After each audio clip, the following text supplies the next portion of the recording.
The Late Night Alternative with Iain Lee on Talk Radio. We have ways of making you talk.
Dear listener, the Late Night Alternative. Thank you to James Stanage, who's been droning on like an old fart for the last 3 hours. Time to retire, James! Time to retire!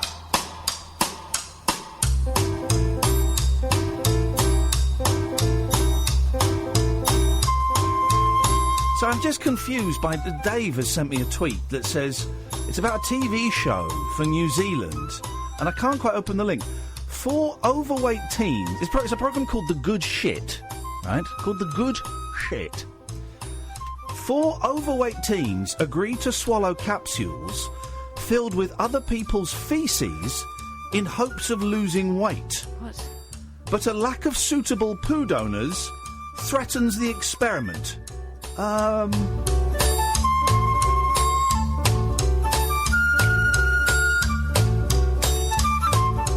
Would you think that was one for you? Yes.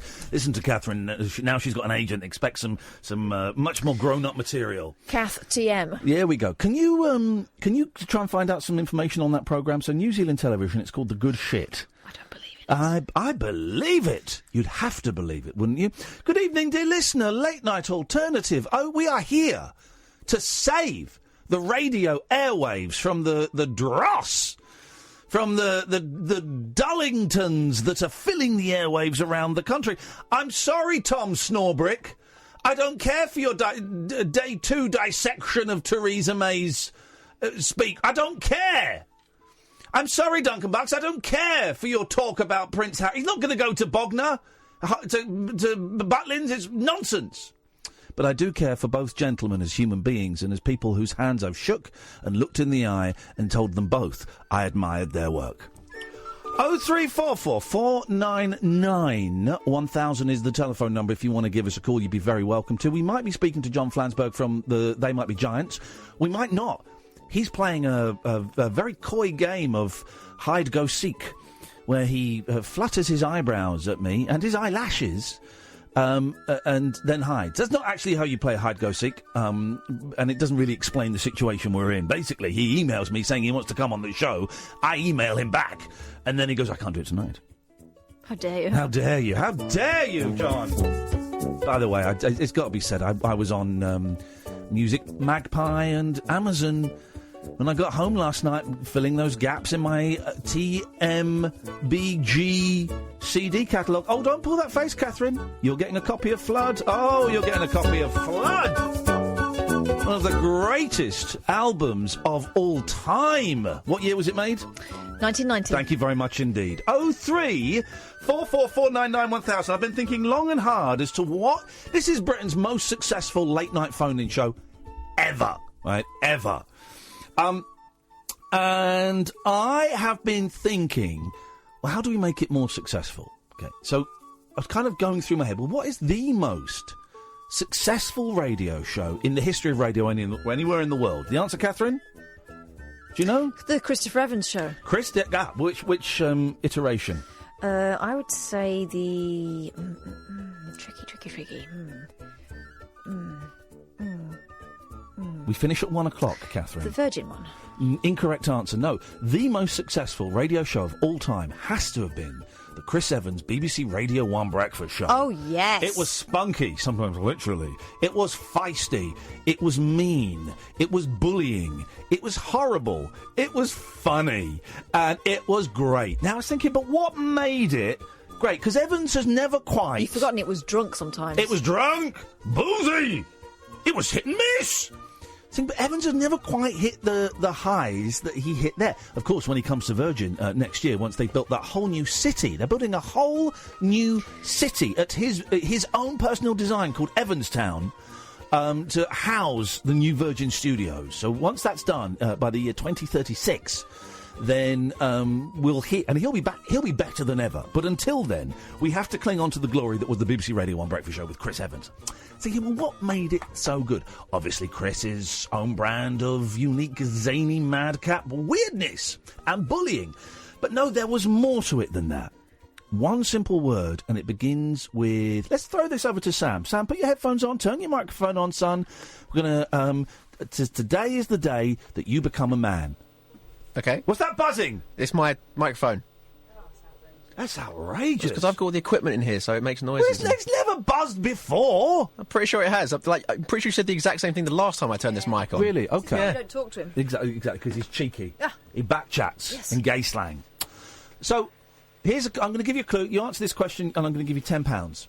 And I will actually give you £10. Let me get this money. Have you got £10? I've got loads of money. You know I've got loads of money. I've started drug dealing again. Oh, don't even joke about that. Well, no, I'm not joking about it. This is the great thing about it. Not only am I helping people out, but I'm also getting a lot of money tax-free. I'm not, Catherine, don't worry, I'm not using, I'm just selling and testing. Right, it's £10. By the way, £5 note. These new plastic £5 notes are great. One in the washing machine came out great. I ran it under the tap the other day. It's fine, it's plastic. Also, you can spy on people through them, look. Go on. She's just looking at some money. No, she's not. She's keeping. So, £10 here for you, only for Sam, not for you, dear listener. You're slackers, you're signing on, you're buying the drugs from me. It wouldn't help you to get the free money. What made Chris Evans' Radio 1 Breakfast Show so good? And it's a word beginning with P. Word beginning with P for £10. And it sounds a bit like something Donald Trump likes. Very, very, it does. Well, don't give him now. No, that's gone completely in my head. Profits. Please, because this is actually my this is genuine. And now Trying to help him, he doesn't earn anything. Don't help him. It's a very 90s phenomenon that I think we need to bring back. £10 beginning with P. What was it? No idea. Alan, no. Turn that ridiculous buzzing microphone off. Alan, what was it? What's the word? TMI Friday. No, you're an idiot. What P? Jeez, where are you? Inside the phone? No, I was in the living room picking up some chocolate from my mum. Are you sure it's chocolate? Yep. There's a box of Cadbury's where other chocolates are available. Oh, Okay. are you saying thank you very much? Thank you very, very, very much. Thank you very much. Not for kicking me out, Mum. Thank you very much. Thank you. Very much. What P made the Chris Evans BBC Radio 1 Breakfast Show so good? It wasn't just Evans. There was a P involved. What P was it? Well, you've got the different personalities on there, like Danny Boy, Johnny Boy, Holly Hot Lips, Justin the Boy. You got it. So what were they? The presenters. No! Begins with another P. What were those guys? Production. No! Come on, man! It's a 90s phenomenon! Ba-da-ba-dum. Ba-da-ba-dum. Will you concentrate? What P was it, Alan? I had to pass. You're an idiot! Posse! Oh, no, if you said Steve, I would have got it. No, we're not talking about Steve, right? His show is a car crash. I'm talking Well, about... he had the original posse. But Chris Evans's posse is what made that show. So this is what I'm thinking, Alan, right? We're going to bring back the 90s, and we are going to create, for this show, to make it even more successful, we're going to create a posse. That sounds good. Count me in. Oh, well, OK. Go through the original Chris Evans posse again. Well, you got Dan the Sandman. Yes. You got Who I believe I've heard rumours loved every second of that experience. He Yes. did. Yes. Go on. You got Johnny Boy Revel. Yep. Holly Hotlip. Yes. Jamie Studeville. Yep. and Justin the T-Boy. So they've all got great nicknames, right? So if you want to be in my posse, and by the way, dear listener, this is open to you at home. You want to be part of the Iain Lee and Catherine Boyle Late Night Alternative Talk Radio posse? 0344 499 1000. Can I change my name? You need a nickname. Can I change my name? Of course you can. I want to be Special K. Well, that's ketamine. You want to be named after ketamine? Oh, I need to rethink that. How about Kathy Tits? I think that's already been used. Kathy Tits? No. Shall I put you down as Kathy Tits? No. I'll put you down as Kathy Tits with a question mark. No. Holly Hot Lips, Kathy Tits. No. All right, we'll go Special K for the moment. OK. You're writing down... I'm Special K. I've written Special K. But then your name needs to be K. It's got to have your name Why in do you call me K-hole? Let's have a look through the K-hole. Who lives in an arse like this? Oh, no, I didn't think of it like that, Alan Caddick. Alan, you're a dirty boy. What's your nickname going to be? Well, I got a perfect nickname, which is an anagram of my name. Well, it's going to have Dick in it somewhere. No, I was thinking of my first name. If you take the letters of Alan and rearrange them... Well, you got Alla. Lana. No. Lana Turner. It's one for the Swap the kids. A-N with the A-L. Oh, anal. Anal Caddick. Yeah. Mate, do you know You're what? choosing that? Do you know what? It's in. It's in. This is going to be a great success. It sounds like we're casting something quite different. Right, so... This is tonight's show. Of many things, You can call in about other stuff. By the way, Dean, thank you. I'm glad you're enjoying the show tonight. I spell my name properly, but I'm glad you're digging the show. Oh. So, amongst other things, you can call in about other stuff as well. But we are creating a posse for tonight's show.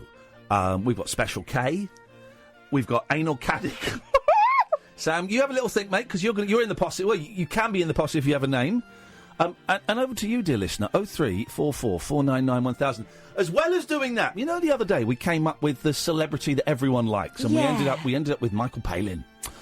I was thinking tonight, let's do the same but for songs. There's got to be a song that everybody likes, and I think it's going to be a short phone in because I think I've got the song. Come on, Eileen. No, I hate it. Sorry? I hate it. No. Also... Apparently that's what it's about. No. Apparently that is what it's about. Right. Well, I don't think she'd be very happy about that. Can we get Dexies, Tiny Rolands, or any members of the gypsy community to call in and let us know what Come On Eileen is actually about? Apparently the first two Dexies albums are supposed to be amazeballs. Amazeballs. That video is one of the first I remember her walking down the street and annoying her. Right. And I don't like that song a bit. We're not talking about the video. The video's irrelevant. I don't like any part of it. I don't like the hats, I don't like the dungarees, I don't like the tune. Yeah, well, again, I don't like the violin. Okay, the first... They're holding it wrong. 50% of... Well, okay, right. So, 4/5 of what you've just listed is to do with the video again. But I also mostly... So don't... Mostly don't like the song and the aggressive dancing it engenders. Again, you're back to the... It's nothing... Right. The effects of the song are as bad as the song itself. We are not... The fear of the song. We are not talking about the video or any of the performance. We are talking about the song. I would like to... Special K, I would like to rig you up. I'd like to string you up. That's not very nice. That means hang you. I know, that's not nice. That is not that's nice. That's overstepping the bounds That's there. unpleasant. Yeah. But I would like to rig you up to a lie detector tester. Lie detector test. Because I think that if I were to ask you... Feel my pulse. Okay. No, not with your thumb, because that's your pulse. 2 fingers here. Catherine, please. I used to be in the Red Cross. Catherine, I thought your pulse was on your wrist. Yes. Okay, Catherine. I've got to ask you... let me send this. You need to ask me a control question. Yeah. Are you a dickhead? No. Right, it's a lie. So we know that you're lying. Okay. Do you like Come On Eileen, the song, not the video? No, I don't. It's true, she doesn't like it. Wow, that's blown my mind. 0344 499 1000. So the quest continues to find the song that everybody likes. This is the Late Night Alternative on Talk Radio with Iain Lee and Catherine Boyle. The Late Night Alternative with Iain Lee. On air and off the leash. On Talk Radio. 0344 499 1000 is the telephone number. This is a real programme. The good shit is a real programme. I can't find any reference to it on Google. Well, apparently here's a clip of it. Hang on. Here we go. Oh, that's a karaoke version of Birdhouse in Your Soul. Easily mixed up. This video is not available in my area. Yeah, it doesn't exist. Have we got any listeners in New Zealand? You've got to speak their language. Have we got any listeners in New Zealand? Please. And have you seen The Good Shot? It's a real programme. It's on the same channel as Grand Designs New Zealand. So it's a real thing. No. This is real. 4 overweight teens agree to swallow capsules filled with other people's faeces in hopes of losing weight. I'm going to retweet the link. Can anyone get me... Do you remember Leslie, who used to ring up? Oh, God, yeah. He used to said race to his us... Datsun up the A5. He did. He couldn't touch it. He told us that he was concerned... He was in shock. I was shocked. He was concerned about... And he said, white people eat poo. And we delved down to the bottom of what he was saying. And what he meant was that... those little pots... He said they were full of faecal matter. Well, I don't believe that that's the case. No. But I think that good bacteria thing is the nugget in the nuggets that they're eating there. Speaking of nuggets, here's Dredge. Anna, I didn't know that we still had to walk in the glow of each other's majesticism. In it, da-da-da-ba-dum, bida-bum-bum, bim-bum, bo-dum-bum. What a song! What a song! Hang on a second. What a song. Let's hang on. Here we go. Ladies and gentlemen, would you please welcome to the stage Anna. Oh. Hey! This is a great... You know the song, Kath? No. Make a hole with a gun perpendicular to the name of this town in a desktop. Here we go. Globe. Exit wound in a foreign nation, showing the home of the one. This Here we go. was Wait, yeah, not yet. My Here we go, apartment looks upside down. Wait for the chorus. Wait for the chorus. Long way What a song. out the sink, and her voice is a backwards record. It's like a Here we go. whirlpool, and it 2, 3, 4. are getting old, and we still haven't walked in the glow of each other's majestic presence. Listen and hear my word. What a band. Do you know this one? Johnny Boy? No. This is a great... I haven't played it yet, Johnny Boy. Oh, sorry. This is a great one. Here we go. You know this one. You must know this one. No, not this one. It's an advert. I've just thought of the posse name for John. Well, hang on a second. Let's okay, hang on a second. Let's I just... met they might be jokes, yeah.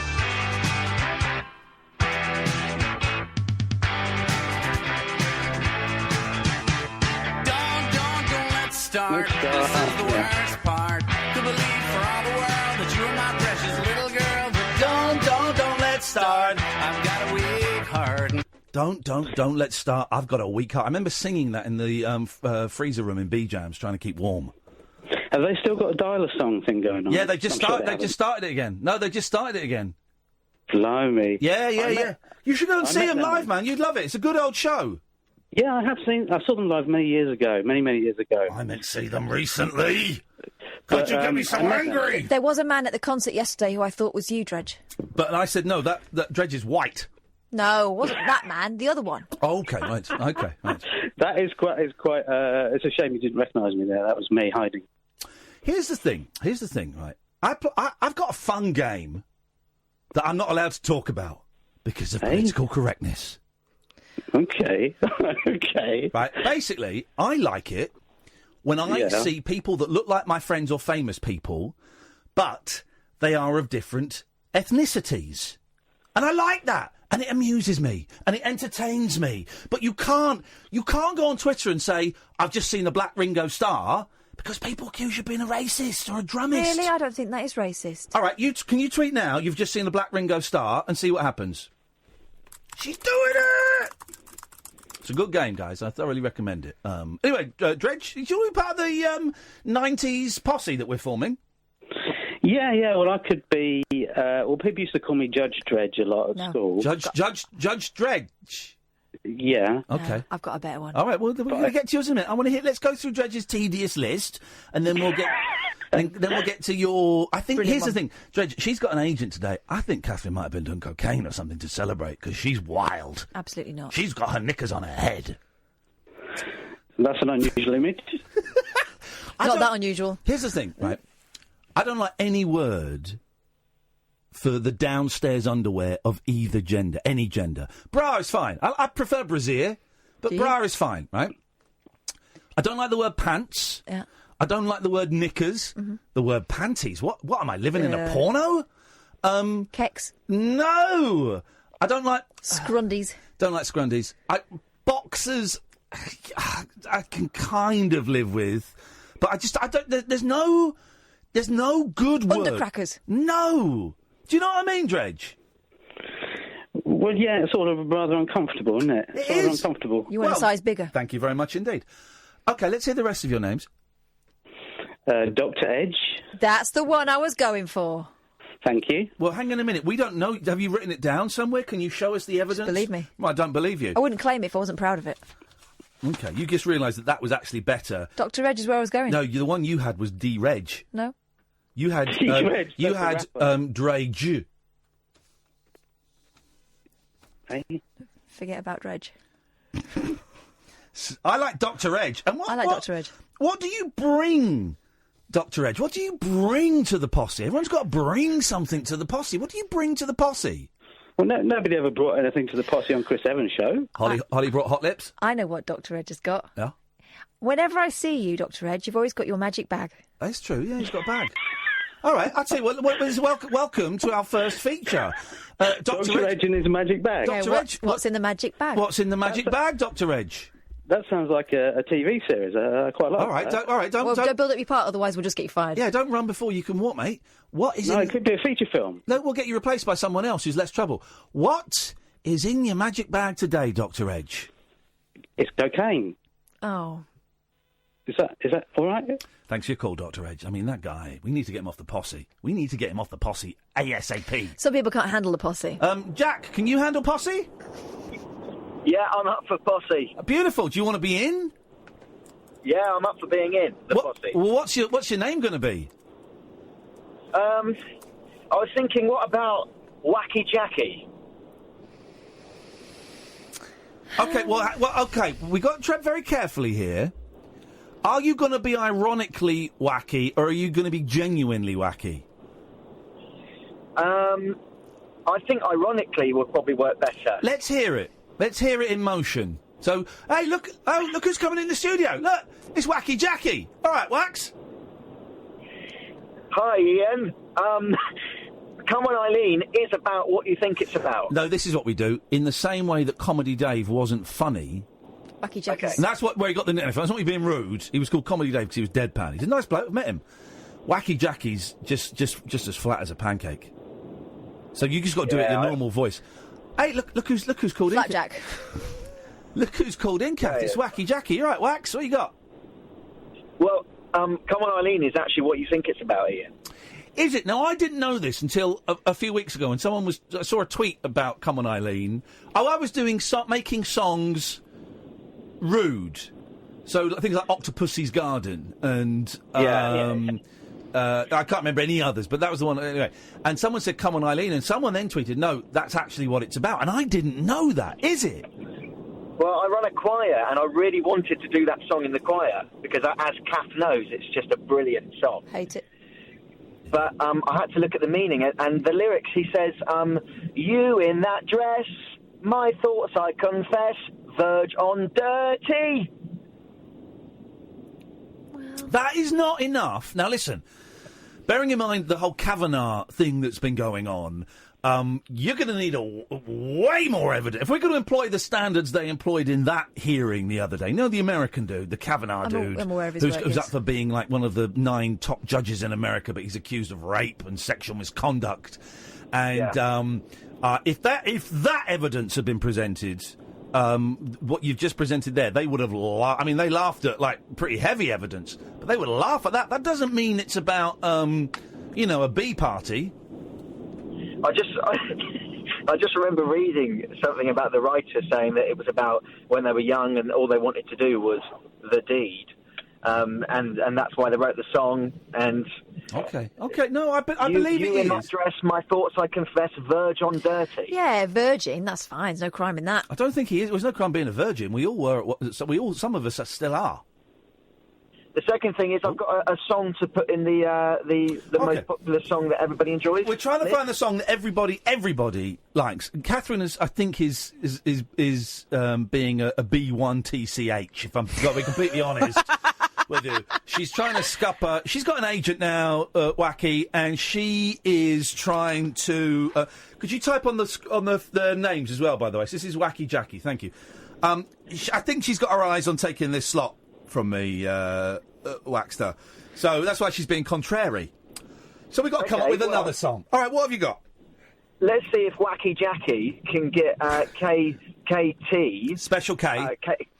Special K, singing. Tell me, Ian, if she doesn't sing along to this. Okay, Ready? I'm watching her lips. And I'd say, hey, yeah, hey, I said, hey. Goodbye. That guy's obviously a prank caller. So wacky, though, He's a prankster. This is... we've got Sally, we've got G, we could have you, dear listener, 03 44 499 1000. We've got two big things riding on this. We're forming a posse. What's your name? What are you going to bring to the party? So far, we've got Special K. Anal Caddick, that was his suggestion. Dr. Edge and his magic... I've written Magic Bank. And actually, I prefer that. You're thinking of something else. Yeah, Dr. Edge and his Magic Bank. I like that. We'll stick with that. And Wacky Jackie. 0344 499 1000. We're also trying to find the song that everybody likes. This is Talk Radio. Unmissable late night radio with the original king of unconventional conversation. Make contact with Ian Lee. The Late Night Alternative with Ian Lee on Talk Radio. I think David has sent me the episode of that programme where they eat faeces, but for some reason, any email to my email address, ian@ianlee.com, it takes about 20 minutes to come through, so we're going to wait for that to filter through, then hopefully we're going to listen to a New Zealand television programme where 4 overweight... this is the premise, right? This is where television has got to. You can say anything. So you can imagine going to the pitch meeting, yeah? You got an idea for a show? Yeah, I got an idea for a show. Go on, what is it? Right, so you get 4 fat teenagers, and they eat a piece of shit, and then they vomit, and they lose weight. Yeah, can you give us 6 of those? Not a problem at all. That's where we're at now with television. You know whose fault that is? Paul Ross's. Paul Ross's. By the way, can I just say, Catherine and I today... they all rhymed, and I couldn't think of a fourth one. I'm a poet, and I didn't realise. I got excited then. We watched a great film that I saw the trailer for when I was in New York a couple of times ago, when I watched the Mr. Rogers film, Won't You Be My Neighbour? By the way, got the director of that coming on this show soon. Right, that's happening. We're trying to arrange a screening of it for our film club, the Rabbit Hole Picture Show. They've said no, and then they said, let's have a look, see what we can do. All right, so that's happening. If you want to come and see Fright Night, Rabbit Hole Picture Show, only 20 tickets left. Only 20. If you want to come, it's on Saturday, October the 27th, Fright Night, 1985. Come and hang out with us. We're going to watch a film. We're thinking of having an interval in the middle, just stopping the film and doing something. I don't know. If you want to come, maybe you've got a scary song you want to sing. You know, if you want to come and do a monologue from Fright Night or a horror film, you'd be very, very welcome. Okay, there's 20 tickets left. If you go to ianlee.com/event. Look for the Rabbit Hole Picture Show. ianlee.com/event. Look for the Rabbit Hole Picture Show. And I've gone off on so much of a tangent, I can't remember where I was going there. Oh, so we watched this documentary today, which is great. I got it on import Blu-ray. Called 3 Identical Strangers. I wonder if I can find the trailer for it. I'm hoping to get someone from the show... from the film 3 Identical Strangers trailer. Listen to this trailer, right? Because I don't want to say too much and reveal, but there's quite a bit in the trailer. Listen to this. This is some documentary. Here we go.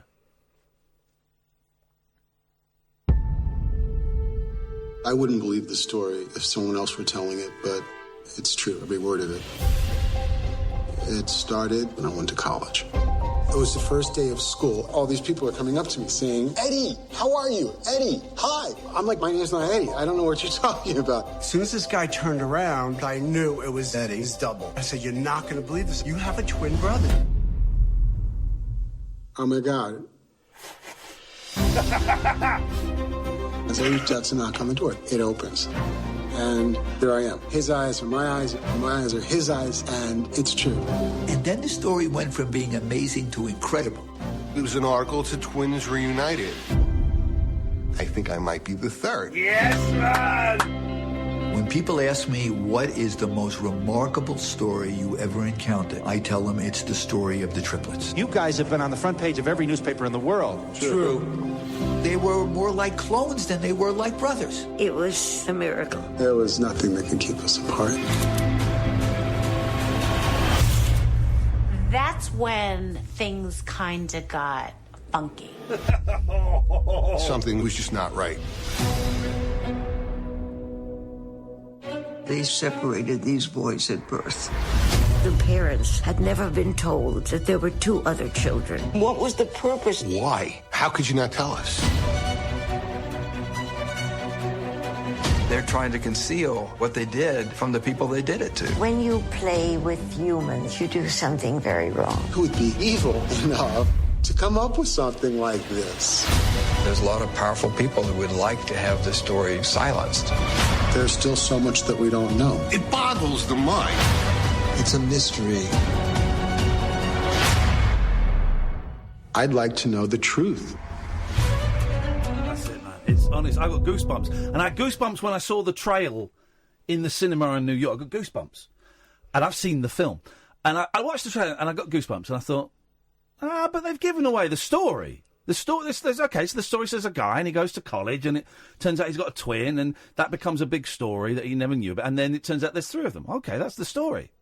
Nah, that ain't the story, man. That's the beginning of the story. That is the beginning. And I'm not going to say any more because I really want you to see it. You can get it on DVD. I don't think it's been released in this country yet. It will be at some point. We'll try and screen it at Picture Show if we can. I'm trying to get someone from the film on this show to talk about it as well. But it is, what can you say without giving anything away?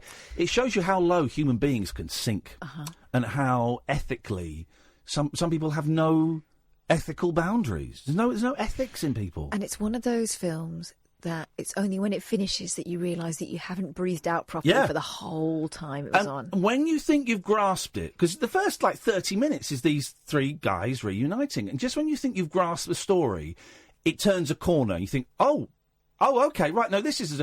And it does that about 4 or 5 times. It just keeps turning a corner. You go, oh, this is the story. It is incredible. It is incredible, man. If it gets a UK release over here... Can you see if it's part of the London Film Festival? I know at the London Film Festival they're showing the Mr. Rogers film. They're also showing the Frank Sidebottom documentary, which is a masterpiece. Well done, Steve Sullivan, for that. I wonder if the timing kind of feels right that they might be showing this as part of the London Film Festival, and I don't feel that it's quite... not in there. No, I don't think it is. Do you know what? Not tomorrow because I'm busy, but maybe at the weekend I'll drop a little line to the film company and see if we can find out any more about it. It is amazing. 0344 499 1000. Good evening, Sally. Hello. Hello, Sally. Do you want to be in a posse?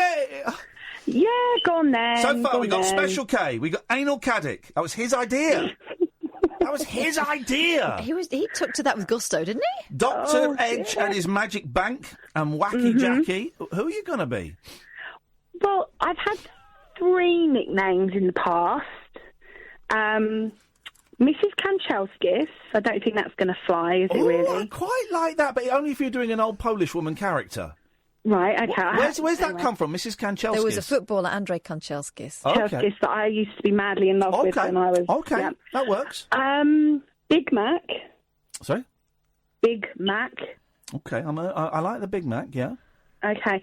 The other one I'm not going to say, but it almost got me murdered. But I'm not going to repeat it because I don't like it. So. Okay, well, if you don't like it... Let's pretend it never happened. And if it almost got you murdered... Yep. No, I'm not telling you. No, I don't want to know. I don't want to know. No? I do That's good. not want to know. Well, I think we got. Okay, so- I think we got to go Big Mac. Big Mac. Okay. I think Big Mac. I like that. And what's kind of your quirk? What are you bringing to the posse, BM Big Mac? I don't know. There we go. She's got a catchphrase. She's got a catchphrase. Oh, she's the best one yet. Genius. She's all right, Big Mac. What's 32 times 65? 32 times 65. Do your catchphrase. Do the catchphrase. I don't know. Yes, she's got a catchphrase. I love it when she says that. They're going to be stopping in the street going, Big Mac, Big Mac, Big Mac, say it. I don't know. Hey, I tell you what, Big Mac. What can I ask you a question? What is the capital of Nigeria? The capital of Nigeria. I don't know. Yes! Thank you. She's got a catchphrase. She came fully armed. Oh, yeah. I love that. She was playing it down, but Big Mac's got a catchphrase. Dr. Edge has got a prop. Yep. Big Mac's got a catchphrase. Anal Caddic's got a problem. 0344 499 1000. This is Talk Radio. The Late Night Alternative with Iain Lee On Talk Radio. We'll get you talking. Hello, this is Jeff Goldblum, and I have the good fortune to appear, if that's what you call it. It's radio, of course, but it's Late Night Alternative with Iain and Kath. The great Iain and Kath. Jeff Goldblum was on the show yesterday. If you missed it, it's out as a podcast. We thoroughly recommend it. We're kind of tempted just to close shop here, because we ain't never going to get close to that again. But that was amazing. What a thrill. What a thrill. 0344 499 1000. 0344 499 1000. We're looking for a posse, and we're looking for the song that everybody likes. Yes, let's go to G. Good evening, G. Evening, boss. Evening, bossette. I would like to join your posse. Could I have a G-spot? No. Oh, God. No, you can't be. Come on. We're doing listen, this is a very sophisticated...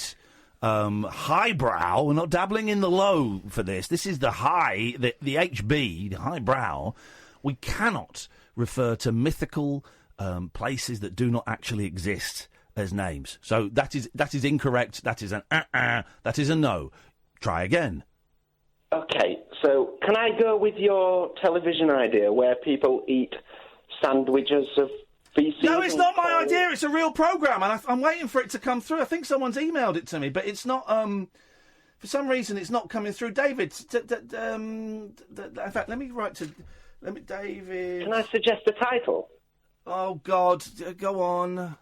Eat, shit, and diet. Thank you very much indeed. I mean, the programme's called. That is the name of the programme. Well, it's called The Good. Yeah. But, Okay. Come on, man. Some people have to see the line and take a bloody good run up. Come on. And then hit a springboard and then jump onto a pole vault. And go leaping across and then run a bit further.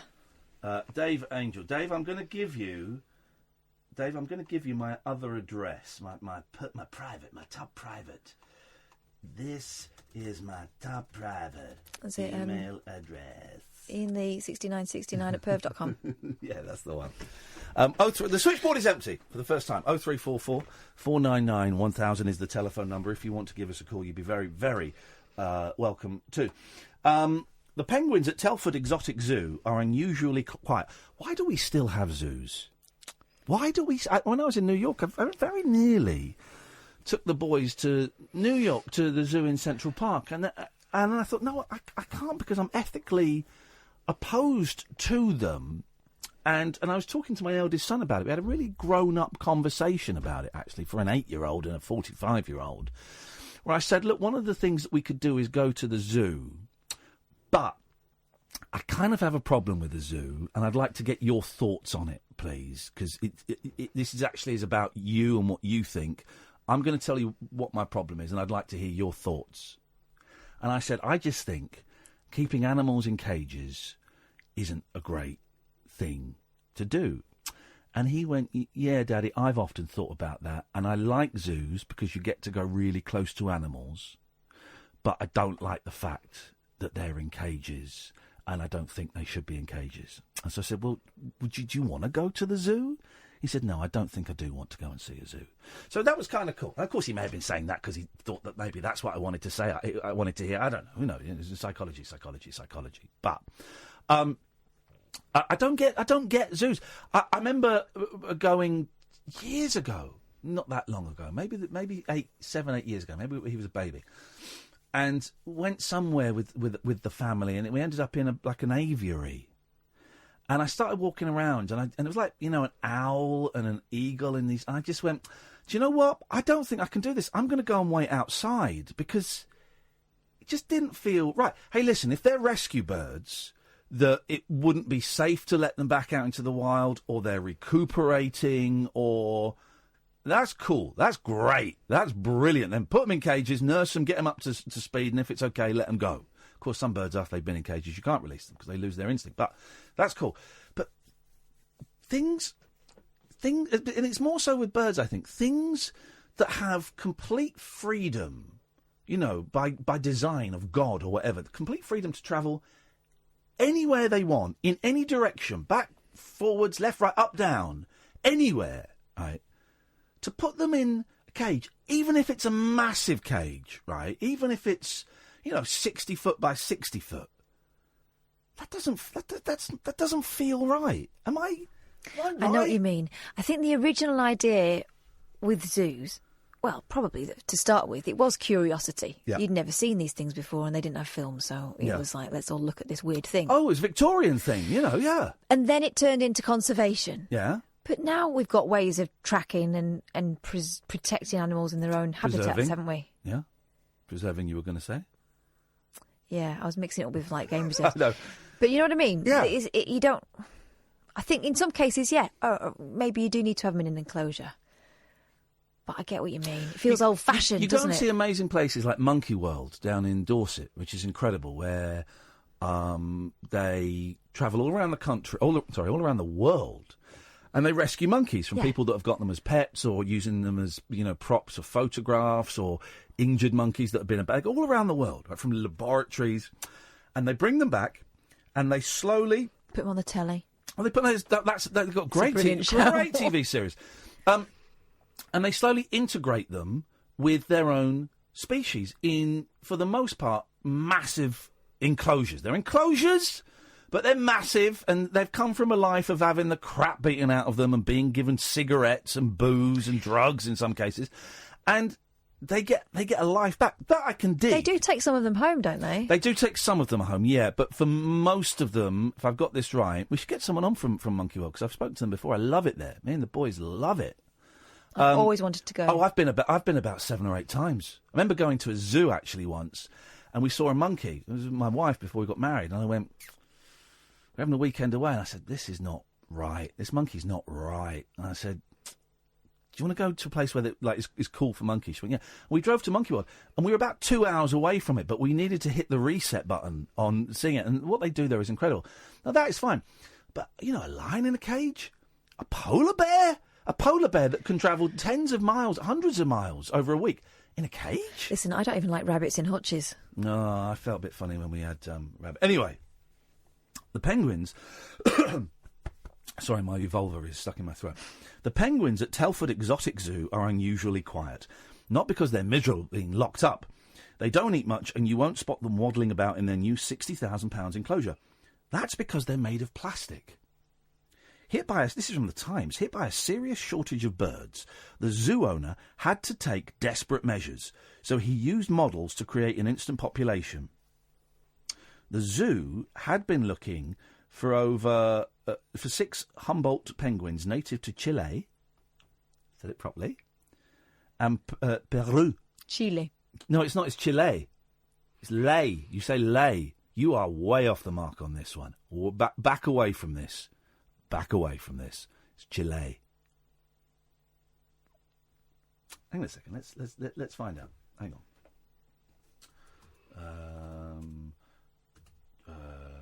It's going to give you the English pronunciation. No, it's not. No, it's not. What's the capital of Chile? Bogotá. What? What's the capital of Chile? Bogotá. Are you thinking Chile. Bogotá? That's Colombia. Okay. Well, what's the capital of Chile? No, it don't matter. It doesn't matter. You disgust me. Santiago. Yeah. Right. Okay.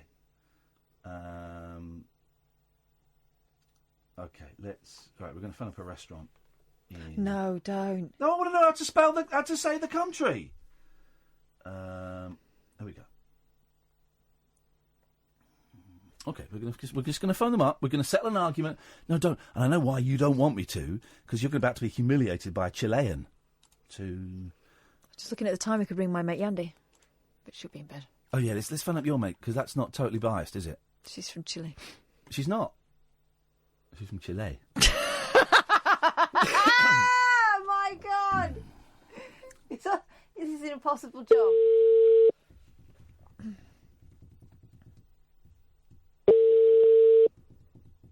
Things I'll do to destroy you in an argument. Aló, buenas tardes, la fábrica. Hello, do you speak English?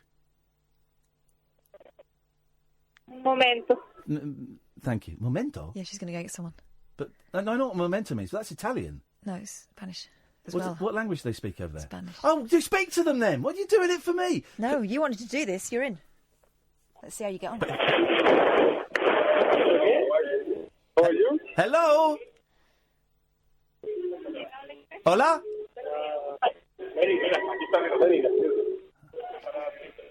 Hola? Hola? Hello? Hi, what do you need, sir? Yes. Can I ask, how do you pronounce the name of your country? Is it Chile or Chile? Chile. Chile? Chile. Chile, not Chile. Okay. Thank you so much for your time. Have a lovely day. Okay, do you need something, sir? Do you want to reserve or something like that? No, thank you. Not tonight, but I wish you much success in your life. Thank you so much for your help. Thank you. Goodbye. All right, I'll give you that one. Chile. I'll give you that one. I will give you that one, but begrudgingly. I'm tempted not to give that one. I'm almost sad for you that you had to go through that and you don't just take my word for it. Almost sad for you. But one day you're going to learn. I don't think that was... because actually that was an Italian restaurant No. in Chile. That's La Fabrica. La Fabrica means the factory in Spanish. Yeah, but it's pasta, pizza and jazz. Well, they have that. In Santiago. Mm-hmm. It's Italian pizza and Mediterranean. So she obviously was Italian and didn't know what she was talking about. No, she wasn't. She wasn't. Okay. You want to persist with this. Okay. I'll I mean, how does this make you feel as a person? Makes me feel sad for you, mate. Makes feel me feel sad sad for for you me. that you I get... feel sad for me. I do feel sad for you. I'm Special K. No, I do feel sad for TM. you. Okay, I'm just downloading that New Zealand programme. Thank you, Dave. You're a very good bootlegger, if ever there was one. Anyway, there's not enough penguins. They've got to fake them, and then you've got to subscribe to the Times. And I'm not going to do that, because last time I did that, I couldn't unsubscribe. Let's go to Mick. Good evening, Mick.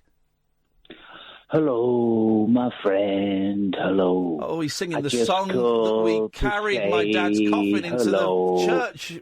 That's the song that we played when my dad was being cremated. Why are you doing this to me? All right. I'm all right, Mick. How you doing? I'm just ringing up about your breakfast show.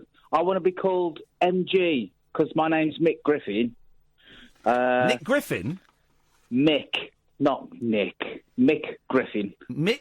Is it, sorry, are you saying Nick or Nick? Mick. Are you saying... M for mother. Okay, so you're saying... Are you saying Nick or Nick Griffin? Nick Griffin or Nick Griffin? Mick. M Nick Griffin. for mother. Nick Griffin, okay. M for mother. No, listen. Hello? Because you'll be calling me Morning Glory. Oh, God. Can we not call you BMP? No, because I'm Mick, not Nick. Okay, well, it sounds like you're saying Nick instead of Nick. We call you Racist Nick. Can we call you Racist Nick? Yeah, go on then, yeah. Thanks very much. He jumped on that, didn't he? Doesn't take much. Racist Nick. Doesn't take much for him to come out of the shells. I'm laughing so much at that. Racist Nick. What a posse. What a posse we got. Good evening, Louise. Hey, good evening. How are you two? Good, thank you very much indeed. What an hour of classic radio we've delivered so far. What can we do for you this evening? It's the power of the posse. I would like to be part of the posse too, if possible. Ooh, would you? Well, what name? Yeah. What name will thee be going under? Well, I would like to go under Latch on Lou, because in every posse, there's always somebody that's just there for no particular reason. They just seem to latch on, and they're just there. I like that. Latch on, Lou, she knows. So she's a hanger-on, she's useless, no one really wants her there, but they're too polite to say, go, jog on, we don't want you here, latch on. Exactly. All right, you're in. And you bring nothing to the party? Nothing to the party, just myself. Okay, perfect, you're in. Unfortunately. Can I name a song? Yeah, go on then. No, well, unfortunately because you're latch on Lou. Yeah. You know, every posse has one. Yep. Just somebody that just turns up and they always get in. In real life, I hope you have higher self-esteem, but for this, it works as a great gag. So well done, lol. What is the song that you think everybody likes? Well, this one goes out to everybody in the Discord channel, and you have said it yourself. Yes. One of the best songs of all time. Yes. Africa. But there are people that hate that song. There are people that hate that song. Oh, gosh. Latch on Lou's got an evil laugh. Latch on Lou, forget it. She's LOL. LOL. Yeah, go call her Lol. lol. That's it. She's lol. Lol. Angela, whoa, Angela. Hi, Ian. Hey, Angela, you all right? What's wrong, love? Not really. David's nan's just passed away. What's happened? David's nan's just passed away. And David's your partner? Yeah. What is going on with you? You're having such bad luck at the moment. I'm so sorry to hear that, Angela. I know. Oh, mate. It's just really sad. When did that happen? We just had a call 10 minutes ago. Oh, so it's raw. Oh, my darling, I'm so sorry. I'm so sorry. It's just horrible. Oh, mate. And you decided to call us. That's very kind. Really, I feel proud that you felt you could call us at this horrific moment. I wanted to tell you, because I've told Catherine the other day, and I had some good news as well, but... Oh, what's the good news? Well, Channel 4 got in touch with me to see if I could get 1,000 views on my video so I could be my sponsor. Channel 4? Yeah. Flipping brilliant! That's amazing! I've got it by the end of next week, but I'm really trying, but I don't know if YouTube's playing up. Do you know if it definitely was Channel 4 and not, fraudsters? Yeah, because they contacted one of my fellas that... one of your fellas? Yeah, that's helping me with the YouTube. Okay, all right. Because they're doing a new show on Paranormal, I think. But, Angela, can you hang around till after the news? Yeah. Stay there. Don't go anywhere, my dear. You have a good cry if you want, and we'll be back in a bit. This is Talk Radio. The Late Night Alternative with Iain Lee on Talk Radio. We have ways of making you talk. You called me last night on the telephone, and I was glad to hear from you, 'cause I was all alone. You said it's snowing, God, I hate this weather. Now I walk through blizzards just to get us back together. We met in the springtime at a rock and roll show. It was on the Bowery when it was time to go. We kissed on the subway in the middle of the night. I held your hand, you held mine. It was the best night of my life. 'Cause everyone's your friend in New York City, and everything looks beautiful when you're young and pretty. The streets are paved with diamonds and there's just so much to see. But the best thing about New York City is you and me.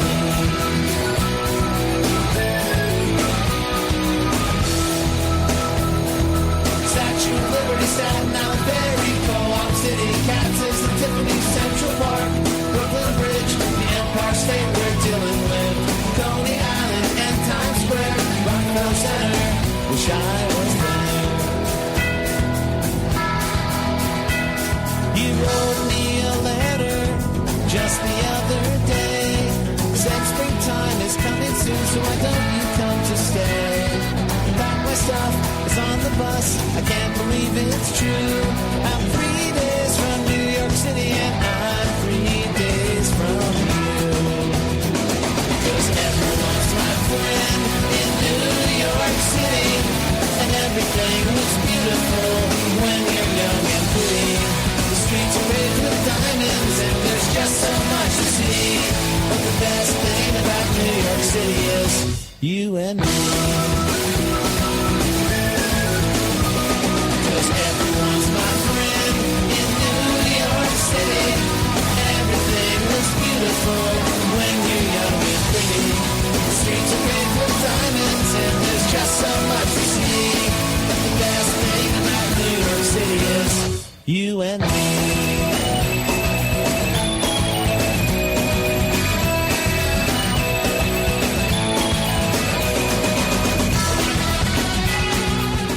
0344 499 1000. I'm starting to become obsessed with the Lord Mayor of Sheffield. Do you know him? Yeah. Do you know what's his name? Let's No, find but out. he's a dude, isn't he? He's a dude.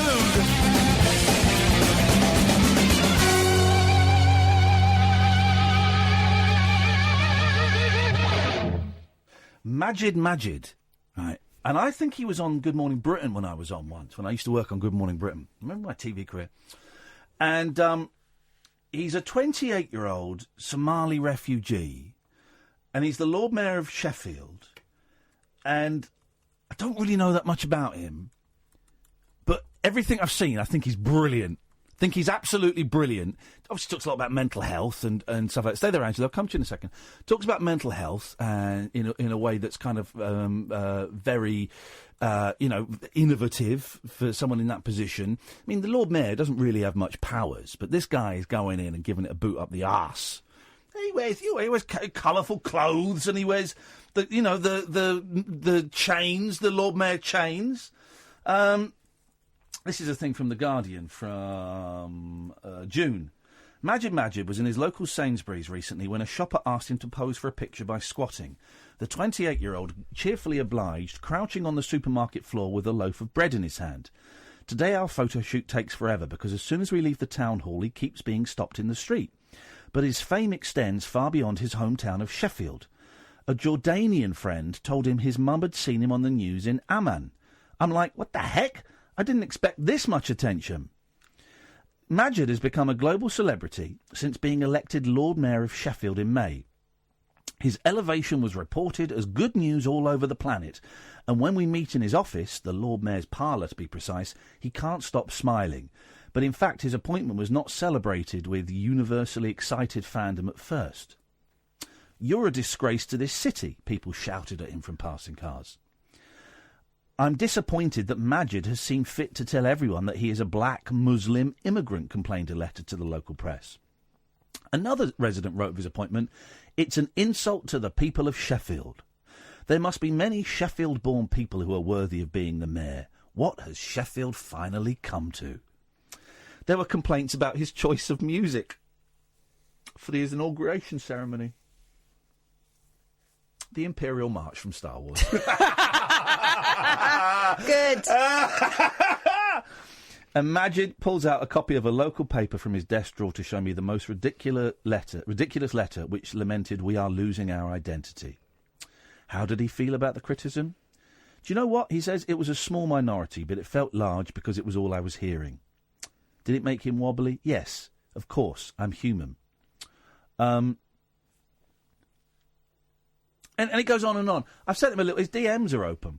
And I've sent him a DM. I don't know why he popped into my head today. Maybe he was in a story. I think he might have been in a story or something. I just sent him a DM. I remember seeing him on Good Morning Britain and thinking, this bloke gets it. This bloke is funny. He's concerned. He's caring.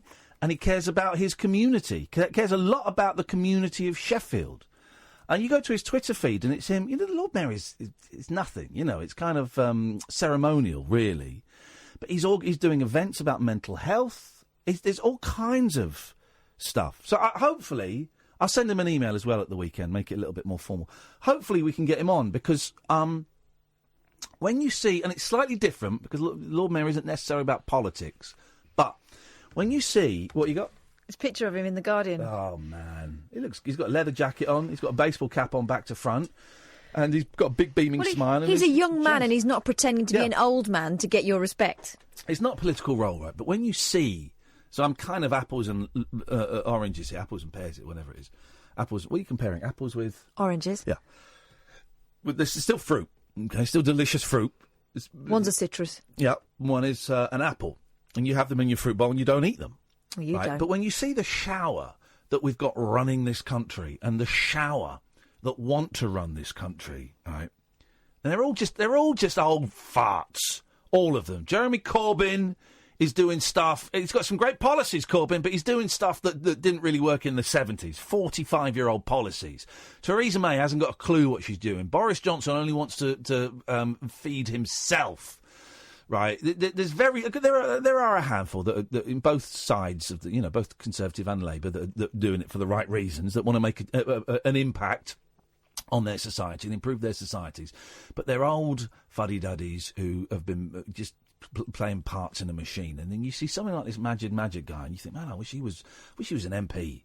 I wish he had some actual political power. But he's got his own power in as much as the fact we're talking about him, and he's a Lord Mayor of Sheffield that's in The Guardian and is occasionally on television and is perhaps an inspiration for other Somalian refugees, other Muslims, other, I don't know, human beings, whatever your ethnicity, whatever your place of birth, whatever your religion is, that actually you can come from, and I use this word in inverted commas, nothing, and create a ripple big enough that you can affect change where you live. Now, Sheffield's a big place, right? Sheffield's a big old place.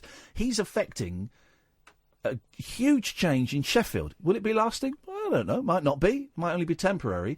But if he can do that, then we can affect a change, talking about us as individuals, in like our street, in our house. Hopefully me and Kath are affecting a change in our listenership. Will it be lasting? Probably not. When this gig ends, it'll be, people will talk fondly back and remember these shows better than they actually were. That's fine. But I just think he's inspirational. I think he's he looks like someone who's enjoying life and is enjoying trying to improve the lives of others around him. So we'll try and get him on, because I think he'd be a good bloke to chat to. Anyway, speaking of improving lives, we were speaking to Angela, who just had some very, very bad news that your partner's mum had... None. None? Nan. Nan. I'm so sorry. You did say Nan. No sorry. worries. That your partner's Nan had passed away, and that is really, really sad. You only found out a little while ago, man. Yeah, I did. I reckon she passed away earlier. We thought it was tea time because his mum rang up. Yeah. And I got a suspicion she passed then. Yeah. And we had that suspicion, but we don't know. But she's I'm gonna miss her stories about King George. Oh. She's 2 years younger than the Queen. Flippin' heck, man. The Queen's like 176 or something. Yeah. Wow. Born in 1929, wasn't it? Oh, man. I'm really sorry to hear that. Are you going to do anything tonight? Light a candle, raise a glass, to look at pictures? Are you going to do anything, or is it too soon? I don't know. I could ring my friend Alan in a minute in Yorkshire. Give Yorkshire Al a call. Yeah. Have a chat with him. Is he a good friend that you can kind of sit down and just chat about anything? Even if you don't cry, you talk, you can just cry for 10 minutes on the phone. Yeah, and we've known him for years. Yeah. Partner known him for years, but I've known him since 2006. So we all need a friend where we can phone up and just cry for 10 minutes, not say anything, and then go, "Thanks, I feel a lot better," and put the phone down. I've got a friend. You got a friend like that, Kath? Yeah. Is it me? Yeah. I'm honoured. Everyone needs a friend like that. Who's your mate, anyway? I was thinking of Conan. Oh. Well, okay, I'll phone up and cry to you if you want. You're all right. A bit weird that you want me to do that. No, I thought it was an opportunity for you to again tell everyone how brilliant I am. But no. Now you're bullying me. It's all about Conan now. Now you're bullying me. Tell Colin. Now you're bullying me into phoning up and crying down the phone. Well, I've got mental health issues and my mum's in a wheelchair. Don't tell me that. It's all about Conan. This is trolling. Mm-hmm. See, Angela, now I'm arguing with Mum. That's all right. Hey, listen, go and phone up your mate, have a cry, and try and have a herbal tea, and try and get some sleep. Yeah, and then I had the flu jab today, and that's what it's done this year. It's swung my arm like a beach ball. Here's the thing, right? Doctors are liars. I don't trust doctors, and if you've got a medical problem, I suggest don't go to a doctor. Go to a faith healer, because doctors will tell you can't catch the flu from the flu jab. You can't catch it. You cannot catch the flu jab from the flu. And you go, right, okay, but loads of people I know have caught the flu after flu jab. Well, it's just coincidence. That's what they say. Honestly, they say that. I thought that you were supposed to expect to feel a little bit groggy afterwards. No, they will say to you, if there's any of those bloody doctors listening, have the balls to call up. You cannot get the flu from the flu jab. And if you feel like you've got cold symptoms afterwards, that's just a coincidence and you just caught a cold. I hate those people. I wasn't very well a few days before the flu jab anyway, so... so that punches a hole in your argument, Mr. Lee. I'll punch a hole in your nose in a minute. Angela. No, Catherine. Angela, listen, thanks for calling. Lots of love. Hang in there. All right, tutty bye. 0344 499 1000. Angela goes. The switchboard is empty. This is the Late Night Alternative with Iain Lee and Catherine Boyle. Weeknights from 10 on Talk Radio. The Late Night Alternative with Iain Lee. Unfiltered Night Talk with the original king of unconventional conversation on Talk Radio. We have ways of making you talk. OK, so we started off the show. The switchboard is empty, by the way. 0344 499 1000. We're creating a posse, which I'll go through in a bit, because the most successful radio show ever was the BBC Radio 1 Breakfast Show with Chris Evans in the 90s. So we're going to create a posse. We're also trying to find the song that everybody likes. And the person who just tweeted me, what about Don McLean, American Pie? No, that guy's a wife beater. The guy that sang it, not the guy that emailed me. We don't know about that, but still. Although it is something that's been used by DJs who need to go for a number 2 for years. Little old Dumpington.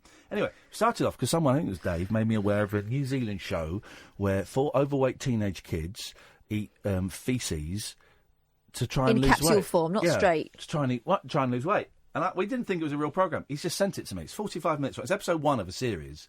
Episode. Let's have a little listen, shall we? Here we go.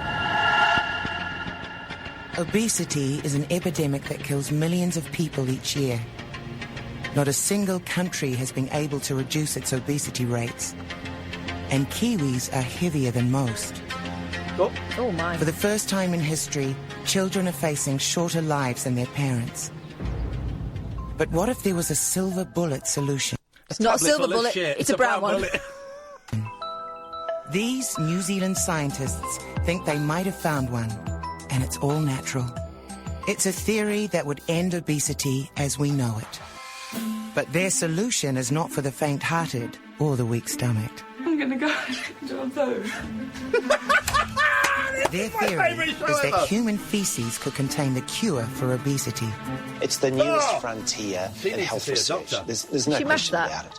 They're going to take fit people's poo and give it to obese people to see if it makes them lose weight. Oh my God. We can manipulate their body. We can manipulate their... By the way, right, they were just putting it in a capsule. They were just putting it in a capsule. They might have watered that down a bit, but that was quite liquid. That was just poo in a capsule. It's the last time I have a hippopotamus. Can you find out who makes this show and get them on? Yeah, but I couldn't even find it on Google. Mate, it exists. Go to Is Dave. it really called that? Yes. It's right. Try what's this? The good step. It says what's it? No, it's the that's. Hang on. If you go to where's the website? Anyway, let's watch a bit more. You metabolism. And when we do that, they lose weight. For the next 6 months, 4 overweight young women will see if this revolutionary treatment actually works. You're not eating half a cake. Try me. Last night I had KFC. But it's all right, I had the coleslaw. There's no dieting, but the girls are going on trial. So it would be takeaways most days of the week? Yeah. Wow. It's not like one cheat day a week, it's every day's a cheat day. When someone says, you're fat, I don't really get offended. But if I hear something from my mum, I would take it more to heart. And the girls aren't the only ones on trial, because reputations are on the line. And this experiment will be closely followed around the world. I mean, this experiment's a bit of a mess, Delaney, right? That's game over. This is all turning a bit pear-shaped, you know? might all go down the gurgler. How are you feeling now? I'm not crying. It's not gonna hold me back. I'm still gonna keep going. Because if their theory is right, this groundbreaking treatment could change the lives of every obese and overweight person on the planet. Free ride to Skinny Town. Welcome to the hidden world of human poo trials. The good shit. Okay. I mean, I can see it might work in terms of if that's what you're having to eat, you'd rather not. Their reputation's on trial. I tell you what, doctors, your reputations are smashed. That is outrageous. It's from a channel, I think. Greenstone TV. You got it? Mm-hmm. Okay, fine. Let's see if we can get someone on. I'd genuinely love to talk to them about it. That sounds amazing. I think the series has just started. That's episode 1 that's just gone out. I'm in. Incredible. Incredible scenes. 03 44 499 1000. But here's something that'll blow your mind. Let me just... Yes, what do you want? Yeah, tell me about it. I've got to work here, and also I don't get paid. I get paid all right. Did you hear, Sam, how much Nigel Farage gets for? He does 6 shows on LBC. I think it's 1 hour a show, so 6 hours a week. He had to declare. He had to declare how much money he gets from that show. He gets £30,000 a month. Isn't that just rewarding bad behaviour? £30,000 a month? I hate blacks and foreigners too. Do I get a pay rise now? He gets £30,000 a month. That's about 360 grand a year for doing that. And I've listened to it. And it's awful. It's not... Forget his obnoxious... offensive, thicko right-wing politics. Forget that. It's almost irrelevant. It's not. We reward hate. But what's more important is he's rubbish at hosting a radio show. He's a lousy radio presenter. I get 40 quid a show doing this. Some people would have you believe. £30,000 a month. Outrageous. 0344 499 1000 is the phone number. You can call in about absolutely anything. Let's go to Carol. Good evening, Carol. Hello. I want to be in the posse. Here we go. What have you got for us? You've already named me. Auntie Carol. I am the embarrassing auntie at the wedding who gets pissed on the sherry. We got a great... Listen to this. Is the posse is really starting that to all take... right? It's perfect. You're in. Is that a good... The posse is really starting to take shape. We've got Special K, we've got Anal Caddick, Dr. Reg and his Magic Bank, Wacky Jackie, Big Mac, who's got a catchphrase, which is... I don't know. Racist Nick, LOL, and now we got Auntie Carol. This really is starting to take shape. This is going to get us plaudits and plundits aplenty. I've also made a list of them songs you want that everybody likes. Yeah, okay. Hang on. Got to get my reading glasses Your out. reading glasses on, yes. Yeah, I'm right. I've thought of quite a few. Angels, Robbie Williams. Right, okay, hang on a minute. You've got to do this as a conversation, right? Oh, go on then. You say something and I'll talk over you. That's how it normally works. Exactly. It's got to be a conversation. Go on then, you say something. Well, shut up then, and I will. Crying out loud. If your opening gambit is Angels by Robbie Williams, then... Well, everybody likes No, that. they don't. No, they don't. They don't. Everybody with taste hates it. What about 500 Miles, The Proclaimers? Now we're getting closer. What about Sweet Child of Mine, Guns N' Roses? Oh, for God's sake! Sweet Caroline. No! Neil Diamond. No! American Pie. Thanks very much for calling, Auntie Carol. Pay attention, Carol. What the hell? I do find myself, I can speak honestly and freely. Of course I can. It's my radio show. I'll say what I want. Who cares what the trolls think, guys? Who cares? I find myself getting quite angry during Carol's calls. I don't know why. I do know why. Because it's there's no listen. It feels to me like there is no listening taking place, more so than with a lot of the other callers that don't appear to listen. Does that make sense? I know what you mean. And it gets me very, very frustrated. I don't want to get frustrated because I like Carol. I like Carol's calls a lot, but I'm just getting the last few. It just feels like there's no listening going on. Yeah, it's because I really want to talk to her. Huh? It's because we really want to talk to her. Yeah, exactly. I want to have a conversation. Yeah. I don't want to be spoken to. Also, we don't want her to come on and feel like she's got to perform all the time. No, I want her to come on and be herself. And I was interested at the stuff that you told me that she revealed on your show, and the stuff that, and I'm interested in that. That's not, and I would like to have a conversation about that at some point when it's appropriate. But I'm really struggling. I'm not saying that this is Carol, so I'm moving my attention slightly off Carol and looking into the middle distance a little bit. But the callers that want to come on and do their piece and do their little monologue. I mean, Nigel is a classic example of that, but Nigel is also not a classic example in as much as he is, his brain perhaps doesn't play by the rules that a significant number of other brains play by, if that makes sense, you know. So, but there are some callers that want to come on and do their thing and not be interrupted, certainly not be challenged. Like John from North London, who wants to come on and have a go and do his thing. And if there is any challenge against what he is saying, then it gets all flustered. And I just think, listen, you know, dear listener, you know, it's 11:28 on a Thursday night. You know, you can call in about absolutely anything you want. Anything. We're talking silly nonsense today because it's, you know, the names and the songs and the other stuff we'll look at. But we're kind of doing a frothy one tonight. But you can phone in about anything you want. And we will happily listen, okay? But it's got to be a conversation. And you also know as well, if you say something that I disagree with or Catherine disagrees with, then we're going to challenge you. And I know that is unusual on radio shows. There are a lot of radio shows where people phone up and they don't get challenged. I love Dotun Adebayo, right? Because he's a nice guy and I like his show. I don't get to listen to it that much because I kind of listen to Paul Ross when I go home, who's on 1 till 5. And then sometimes I put Dotun on when I want to fall asleep, okay? Because there's too much information in Paul's show for me to fall asleep to, right? Because he puts effort into his show.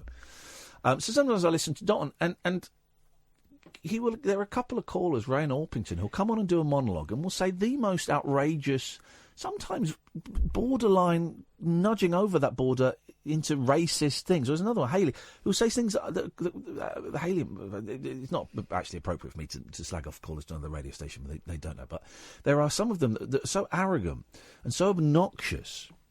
And Dotun, I sometimes wish Dotun would stick up for himself a bit more.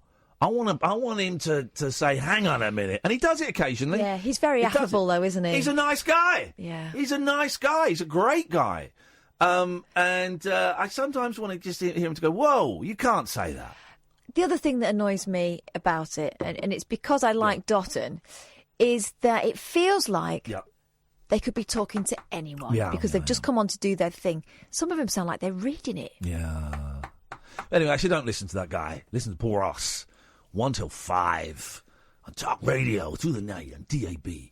Talkradio.co.uk. Download the app. He's not reading it. His brain really works like that. Yeah, no. This is the thing. It's funny. Someone paid the highest compliment to me that could be paid about handovers. This is a very specific compliment. When Paul comes in about 5 minutes to, loiters in between the doors. We don't always see him. He's a little bit creepy like that.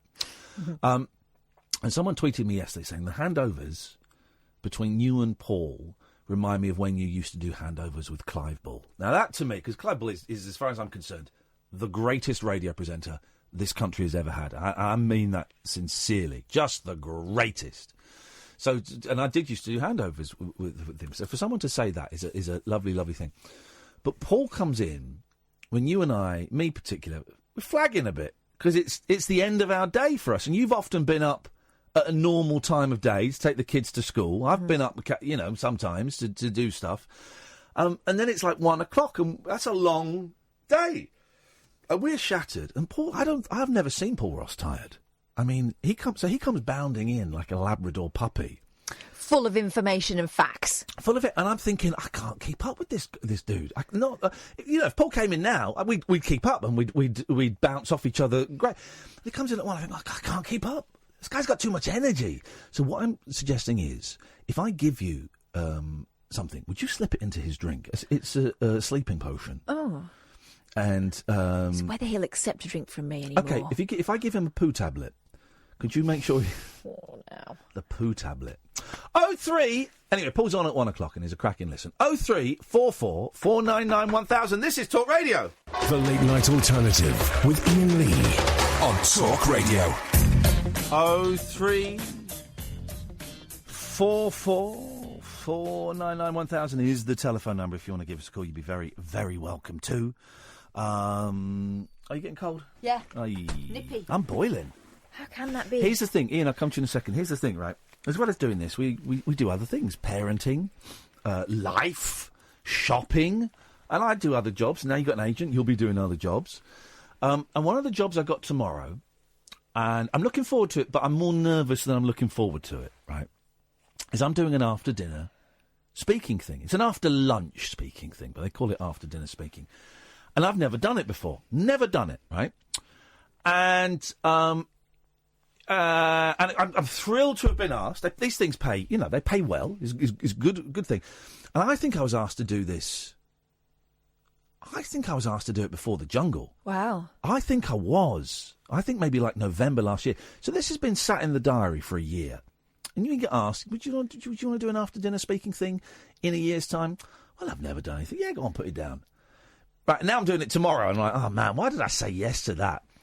So I'm doing it. I don't know what I'm going to do. I'm going to do, for those of you who saw the Iain Lee versus Radio show, I'm going to kind of do a subbed-down version of that without any visuals because they haven't got a screen. So I'm just going to go and chat about why I love radio and play some clips of people doing things wrong and getting things wrong and being rude and swearing, not swearing in it. And it's for... it's like a conglomerate. It's like an organisation of asbestos... I think they're asbestos removal people. It's like they're sort of, don't say they're union, it's like all the asbestos removal people in the country are going to be there. So this is a big deal in asbestos removal, right? And it's always a thrill to be offered work, and you can't, we learn more from our failures and our successes, say yes to stuff, feel the fear and do it anyway. Yeah, all that stuff you tell me. All that stuff, yeah.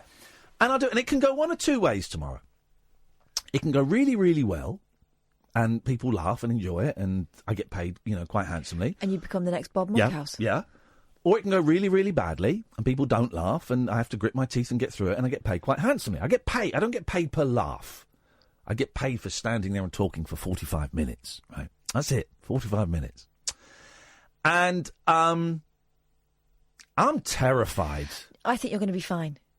Because go on. They're having their annual general meeting or something. Oh, yeah. They'll right? be lovely people. So, right, there'll be booze there. They'll have been... You're saying I only appeal to drunks? No, but they will have been given all the corporate stuff and I'm sure they love their jobs. Yeah. But they'll be up for some swearing and some laughs. Oh, well, I hope so. There's someone... Well, maybe some people aren't up for swearing. Some dudes aren't up for swearing. So this is quite a swear-based show. The guy who hired you knew what he was doing. He's a fan, apparently. Well, there you go, then. So if you're going to be there tomorrow... and I thought, well, let me Google some asbestos jokes. There's no asbestos jokes. The only asbestos joke is...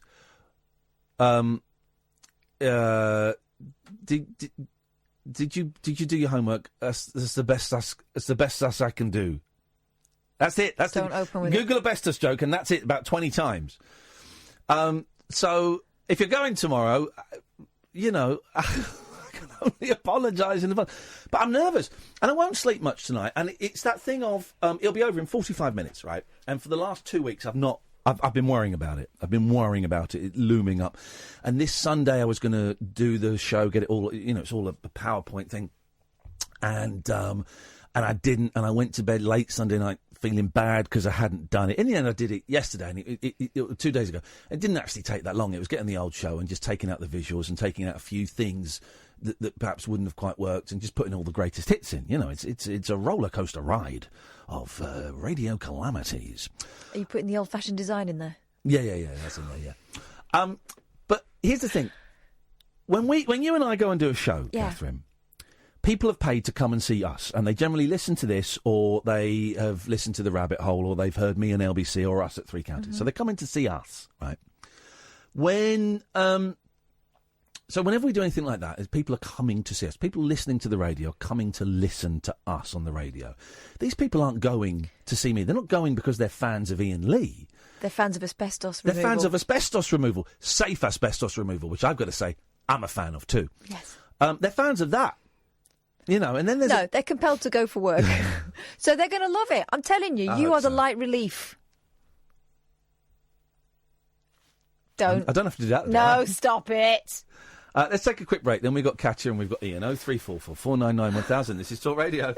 Late night conversation worth losing sleep over. The Late Night Alternative with Iain Lee on Talk Radio. We have ways of making you talk.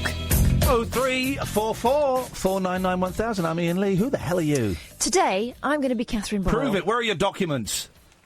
Oh, cheeky. You can give us a call about absolutely anything you want. Iain is on the line. Good evening, Iain.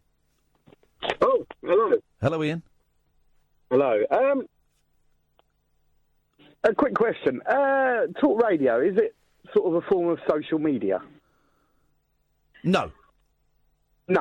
I've got to disagree. I think that... Well, then why did you ask me a question when you already had a pre-prepared answer? Just the way it is. Okay, it's a silly way. Okay, so let's forget that. Let's forget that question. So go on. It's not. It's a radio station. But go on. Let's hear your point. It is a radio station, but it's sort of like, you know, social media, isn't it? You know, apart from you haven't got like and thumbs up, everybody dumps on you. Yeah. All their problems and all that. You dump your stuff on the nation or your listeners. Okay, but it's not like but it's not like social media. It's a radio station. Well, it is. It's the same, isn't it? No, it's not. It's completely different. Think, well, why are you I don't think you know what social media is. It's a radio station. Oh dear. Well, yeah, but it's. Okay, let's carry on. Let's carry on with your wrong premise. Carry on with your wrong premise. Okay, so you don't like that? Well, don't listen. But that's not what I said, is it? When did I say that? Well, you said people phone up and dump their stuff. They do. Yeah, and I dump my stuff. Dump yours, yeah. Right? Yeah. The use of the word dump implies dislike. And you've even got the dislike. No, it's not a dislike. They can dump good stuff on you. Okay, so what is the point? I don't understand this call in. It's going very, very badly from your perspective. So what are you trying to say? Yeah, basically, it's like social media. Social media, in the way that, you know, people just dump their stuff on you, you dump it on them, and... Right. And some people join in top balls. Yeah, some people join in without understanding what's going on and make comments that are irrelevant and unwelcome. Oh, a bit harsh, but okay, that was not my intention. Isn't social media harsh? Social media harsh? It can be. Well, this is social media. It's harsh. Well, there you go then. Yeah. People butting in and mansplaining my show to me. I mean, it's great. Oh, mansplaining? No. People telling me what my show is when they're completely wrong. Not what it is, an observation of what it is like. Similar. Okay, people phoning me and telling me what my show is like when they are wrong. I don't understand what your point... What is your point, Iain? What is your point, apart from to antagonise and come across as a pudding? You're antagonising something into something. I'm trying to weave gold from this phone call that is nothing. What is your point? Go for bronze.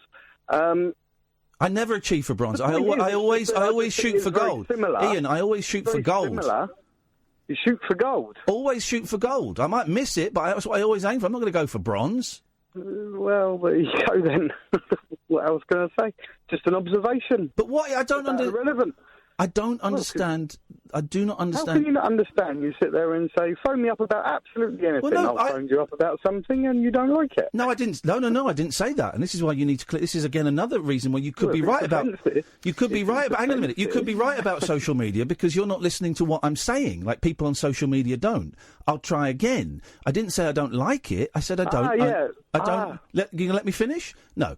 I didn't say I don't like it. I said I don't understand what you're saying.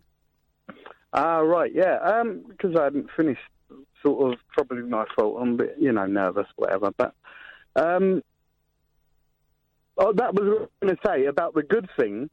That because I think we've had a conversation before where, I like everything you do, to be fair. There's something, that bit you don't understand that, there's something about you that I love to hate you sort of thing, which is your show's brilliant. And when these people phone up and do it, they get a response from you, and I think it's a very good service that you do.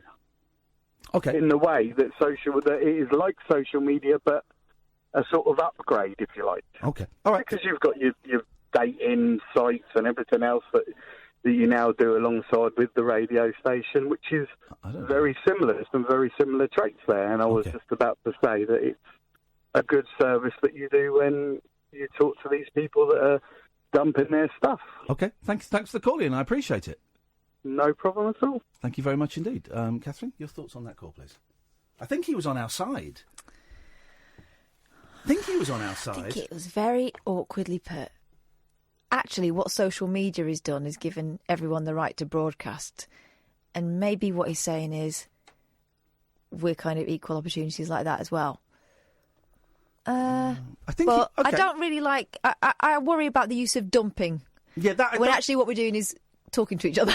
That's the thing, Ian. Listen, apologies, brother, if I misunderstood it. It came across as vaguely aggressive in language from you. Perhaps tone.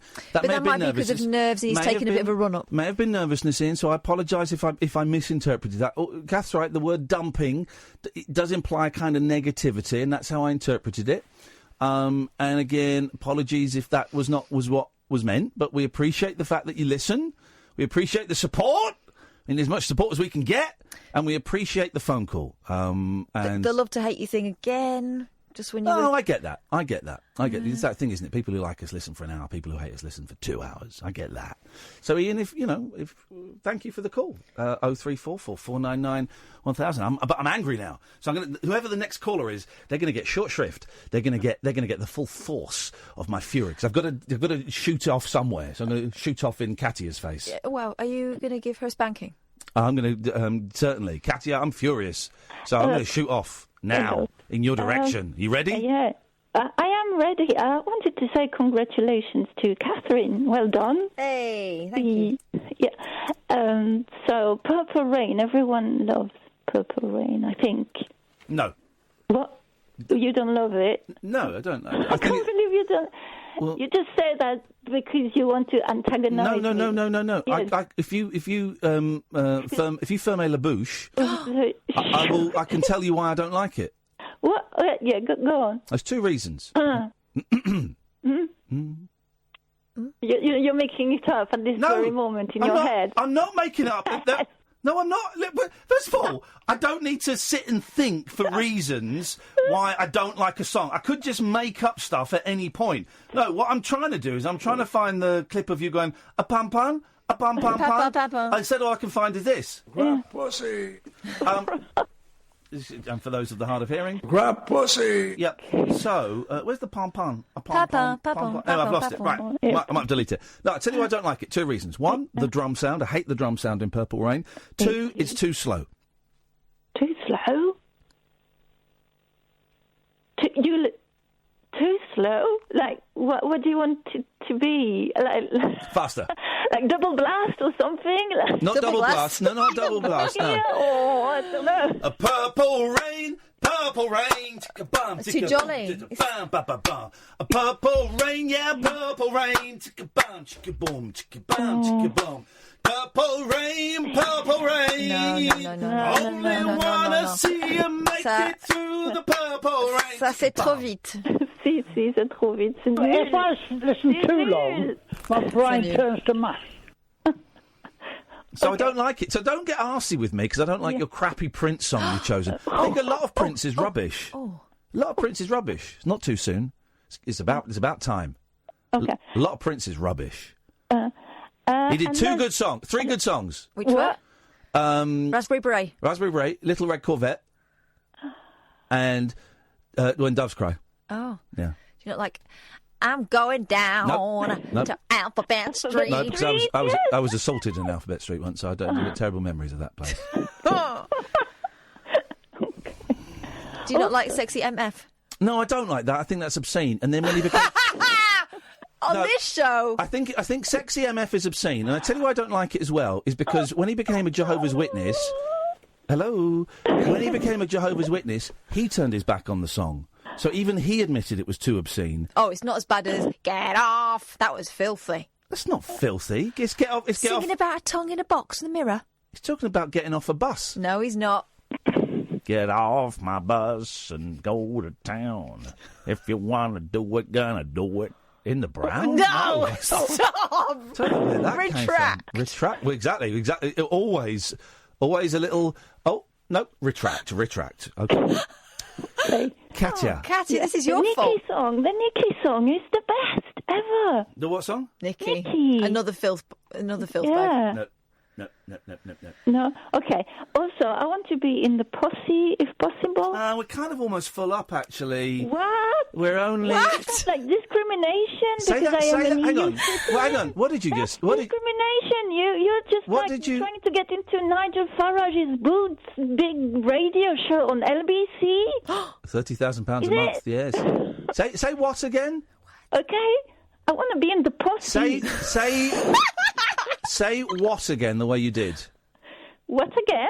No, you said what? What? Okay, that's not as good as the first one. Okay, well, listen, he gets £30,000 a month for hating you. Yeah. I'm talking about you specifically, my little continental friend. Okay. So, if that's all if that's all I got to do to earn an extra £26,000 a month is hate Katia, I can do it. Oh no! But I counteract that with love for Katia. Katia, who would you? 10%, she said. Oh, she knows now. Who would you? Okay, what is your name going to be, and what are you going to bring to the posse if I were to let you in? I'm a cat 555, and cat 555. Yeah, I bring peace and love to you. Okay. A cat 555 bringing piss and love to me. Shag a pony.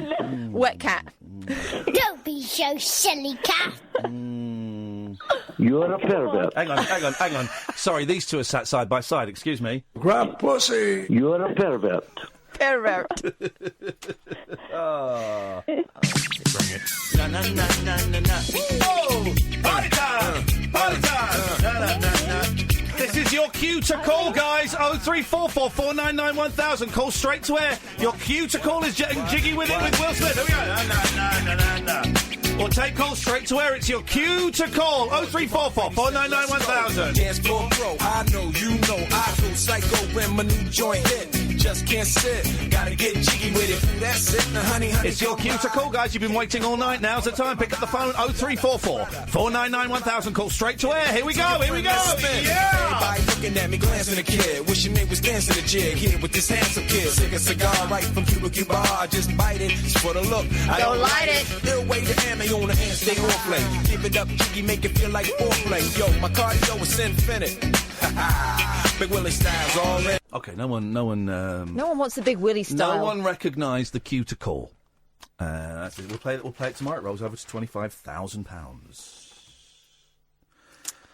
0344 499 1000. Katia's gone. No staying power. That's why we're getting rid of them all.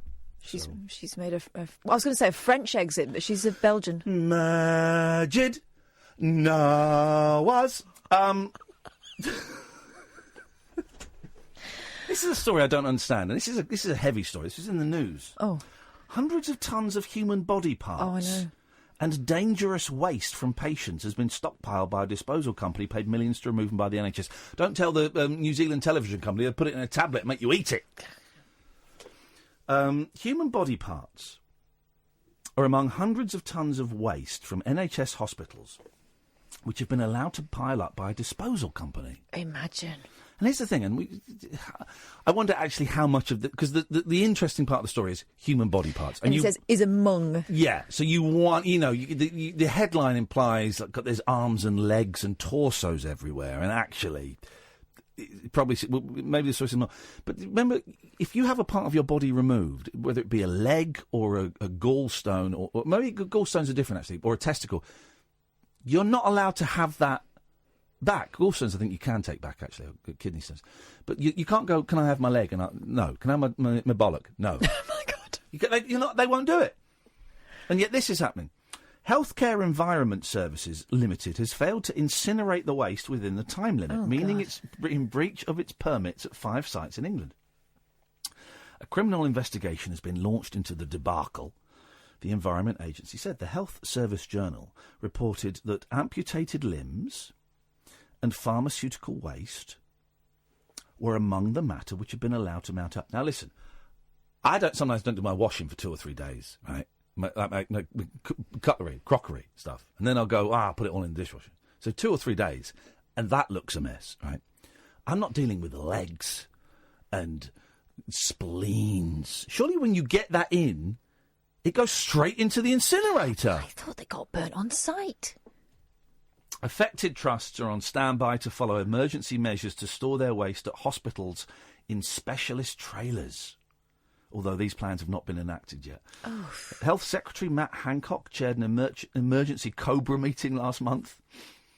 News of the scandal only broke today. The authorities scrambled to reassure the Britons there is no risk to public health. I'm not worried about the risk to public health. I just think it's disgusting and slovenly. Slovenly. Rude. The company is allowed a 350-ton mountain of waste to pile up across 5 of its sites, far higher than its 70-ton limit. The company is in breach of its environmental permits at 5 of its 6 sites and had its permit suspended at one of its locations, which has the biggest pile-up.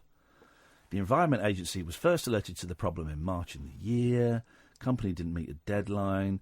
Despite the scandal, the company is still allowed to operate as it has a responsibility to get through its backlog of waste. The company, in its defence, says the blame lies with Britain's creaking incinerator system. We've got a creaking incinerator system? The company said it has been warning the authorities for years that ageing infrastructure and prolonged breakdowns mean the firms which dispose of clinical waste cannot get through it quickly enough. But the Environment Agency dismissed the accusation, saying they'd carried out an audit of the sector and no other company had reported similar problems.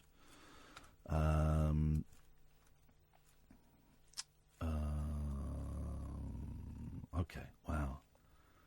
I mean, that's... I do wonder... Well, actually, 350 million tonnes. That's a lot of tonnage to have not burned, isn't it? That's insane. Is that the whole you had one job to do, guys? It's incredible. Gross, man. We got another hour of this rubbish before Paul Ross comes in at 1 o'clock to do his thing. The switchboard is empty, so now would be a great time to give us a call if you wanted to about absolutely anything. We'll carry on with the posse. We're still trying to find the perfect song, the one song that everybody likes. And we've got loads of other stuff to talk about. 0344 499 1000 is the phone number. 0344 499 1000. Cost you pennies, free for most of you. You'll speak to Sam, he'll call you straight back. This is the Late Night Alternative with Iain Lee and Catherine Boyle, weeknights from 10, only here on Talk Radio. The Late Night Alternative with Iain Lee on Talk Radio. We have ways of making you talk.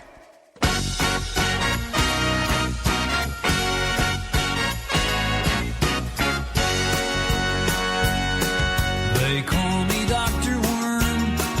Good morning, how are you? I'm Dr. Worm. I'm interested in things.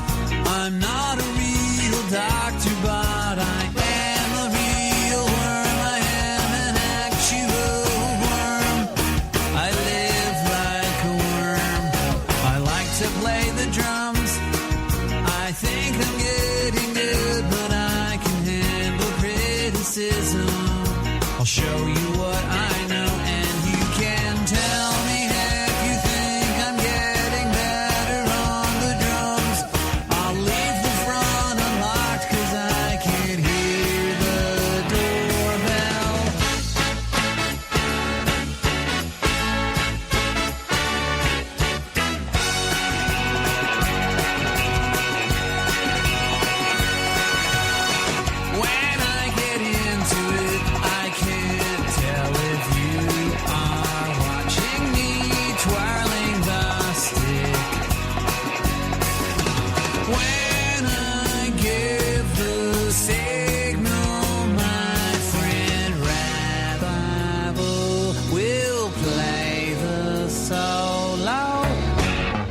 Dr. Worm. I'm interested in things.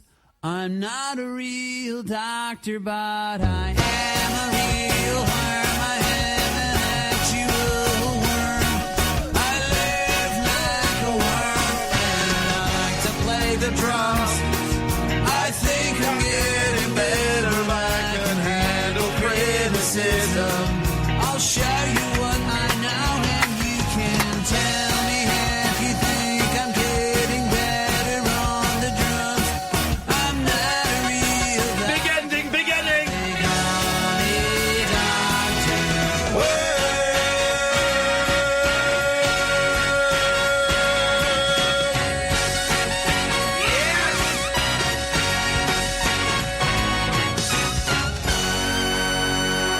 That is what I am talking about.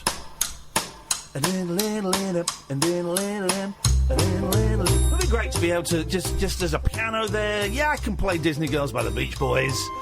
Yeah, I can play Let It Go by the Beach Boys. Yeah, I can play Hey Jude by the Beach Boys. Not Hey Jude, I can play Let It Be by the Beach Boys. And but just be able to sit there and go. Like Jeff Goldblum. Like Jeff Goldblum. And then you pull a flute out of your ass and then you just start playing this. I didn't see him do that.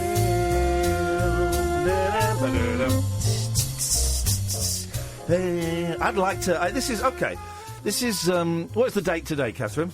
It's just turned into the 5th Of? October. Right. Put in your diary. On the 5th of October next year, 2019... I'm going to be playing piano in a jazz band. Oh, shut up. Yeah, put it down in your diary. Seriously, why not? Why? How dare you? How dare you? Well, what makes you think I can't? What makes you think I can't? What makes you think I can't? What makes you think I can't? Hang on a minute. I think if my memory, which is getting very old these days, but I think you might be referring to this guy. Yeah, you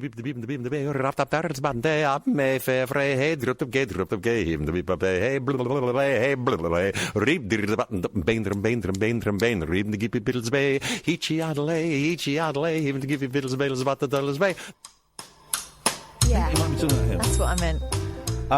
Itchy Adam Bay, itchy Adam Bay. All right, I'll tell you what. Okay, let's hear that again. This is from a Danny Kaye song, but I don't know what Danny Kaye song it's from.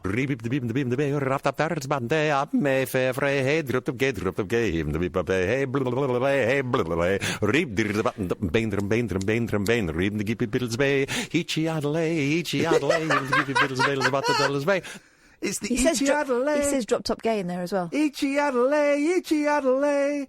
I wonder. I don't want Spotify. Maybe I do. What's a Danny Kaye song that he's doing? He said a kids song, wasn't it? On a kids album. My computer's gone.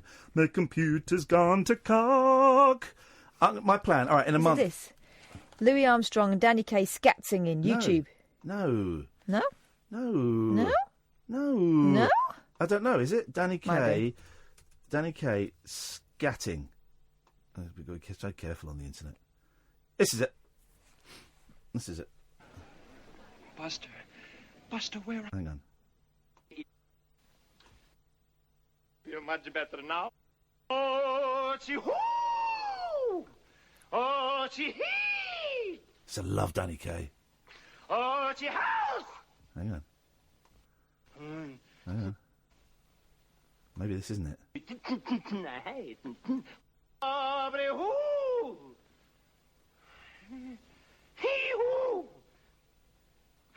No, it's not that. Who he? Okay, let's try this. This is Danny Kaye and Louis Armstrong singing. It might be that. Ravel and Gustav. No.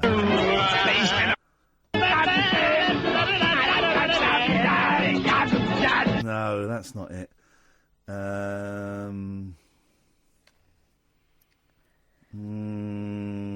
It's a kids' album. It was a kids' album. This is where the show slows down, guys. So Oliver and Simon, Danny Kaye songs for kids. All right, here we go. Little Fiddle. Let's try this one. Flat, but the animals are too sharp for him. Oh, in the leg. Oh, in the neck. Oh, in the face. Man.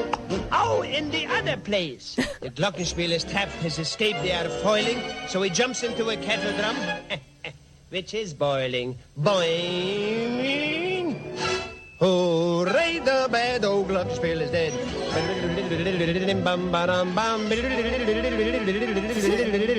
Happy little fiddle and trumpet are wed. Hang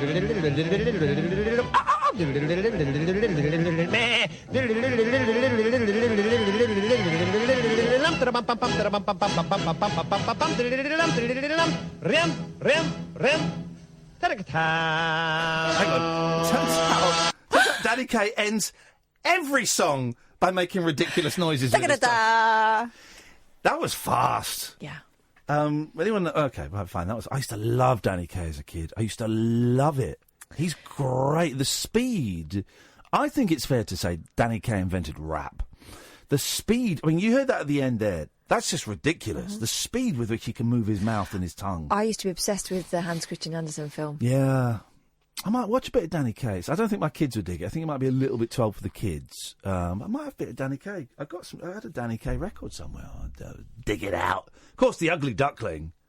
What a song. Who covered The Ugly Duckling? I can think of 3 versions of The Ugly Duckling, all of which are great in their own way. Danny Kaye, we've got. There's 2 other really, really famous Ugly Ducklings. Did Max Bygraves do it? I don't think he did, but I could be wrong. Max Bygraves, Ugly Duckling. Someone with a similar voice. Oh, Tommy Steele? No. I'll tell you who maybe you're thinking of. Okay, right. Stay there, Oliver and Simon. I'll come to you in a second. Who's this? There once was an ugly duckling with Remember this? Did Bradley Walsh? Earlier, but Bradley Walsh of 20 years before. Many words said, oi! Oi! Oh, I know who that is. Go on. Frank Butcher. One of my best CDs I had, and I can't remember where it is, was his greatest hits. Yeah. It was brilliant. Yeah. And a waddle and a quack and a flurry of eider down. Mike Reed Sings, it was called, and his version of Trailer for Sale Rent was a masterpiece. And I thought, and I can't find it, I thought Frankie Howard did it as well. Oh. But I can't find it, so maybe he didn't. But Frankie Howard and June Whitfield did do this. Oh, no. You not heard this? Leave it out. It's that, isn't it?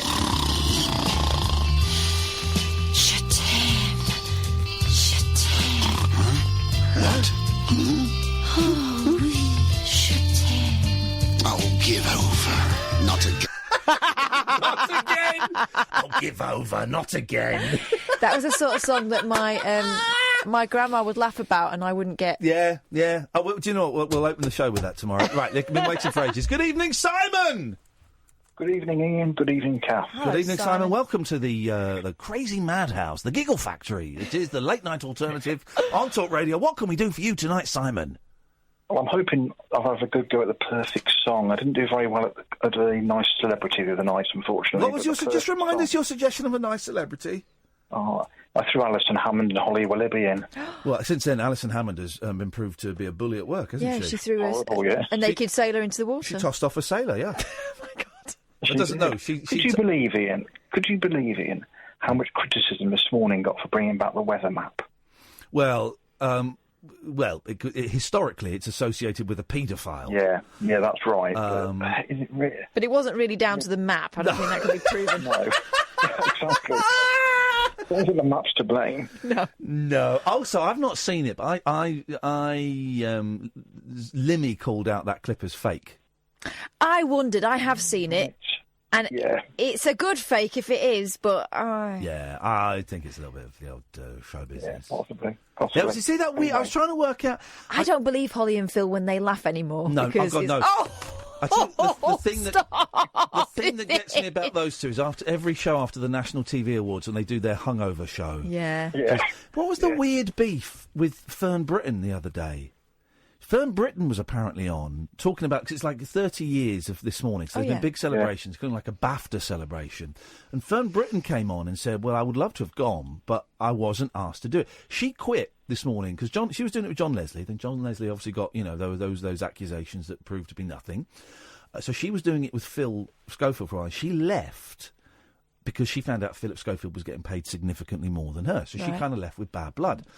And so she said, on This Morning, she was doing like a live link-up or something. Well, I would love to have gone to the BAFTAs, but I didn't receive an invitation. And then Phil went on Twitter later on to say, everybody was invited. And then he made a little dig about her again the next day, saying, hope everybody got their invitations. We know they were all sent out. And that's just a little bit gauche, isn't it? A little bit gauche.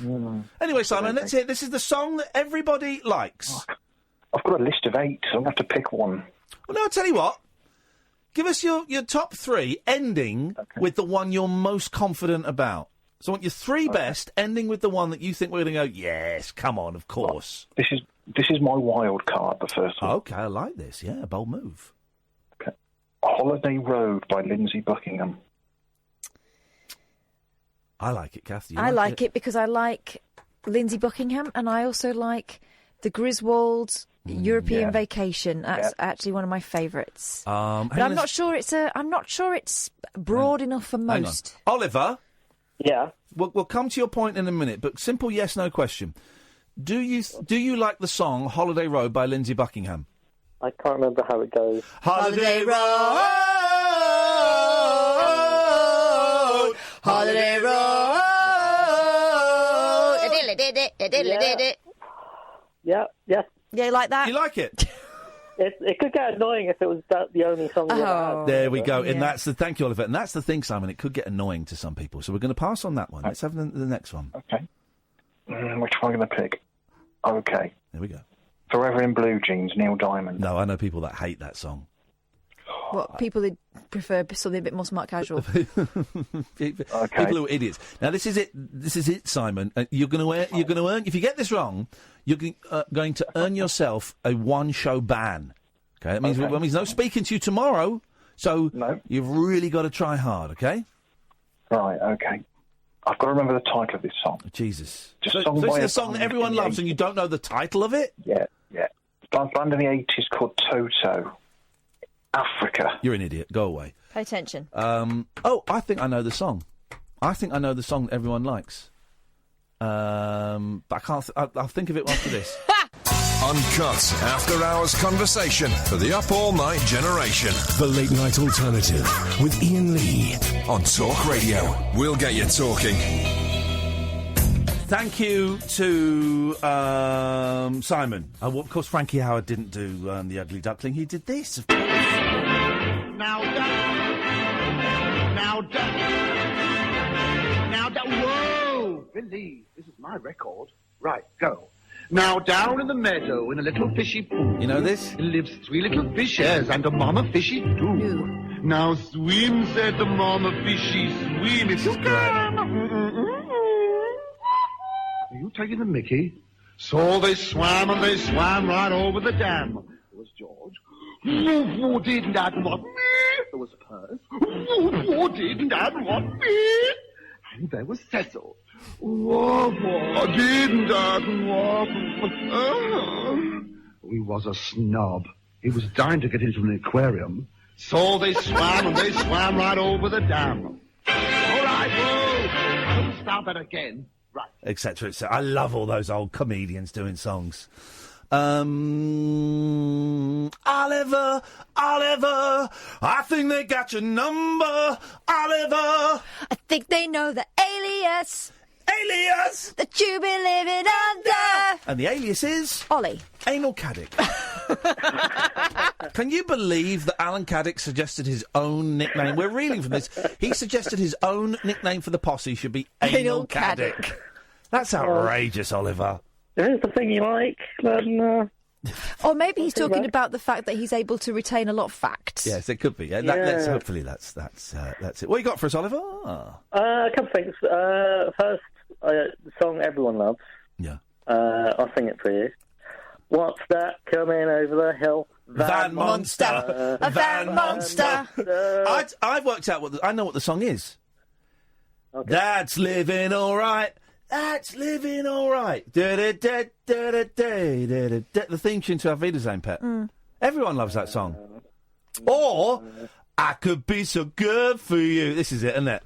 Love you like you want me to. I'll do anything for you. I'll be so good for you. I'll do anything for you. Eat a capsule of your poo.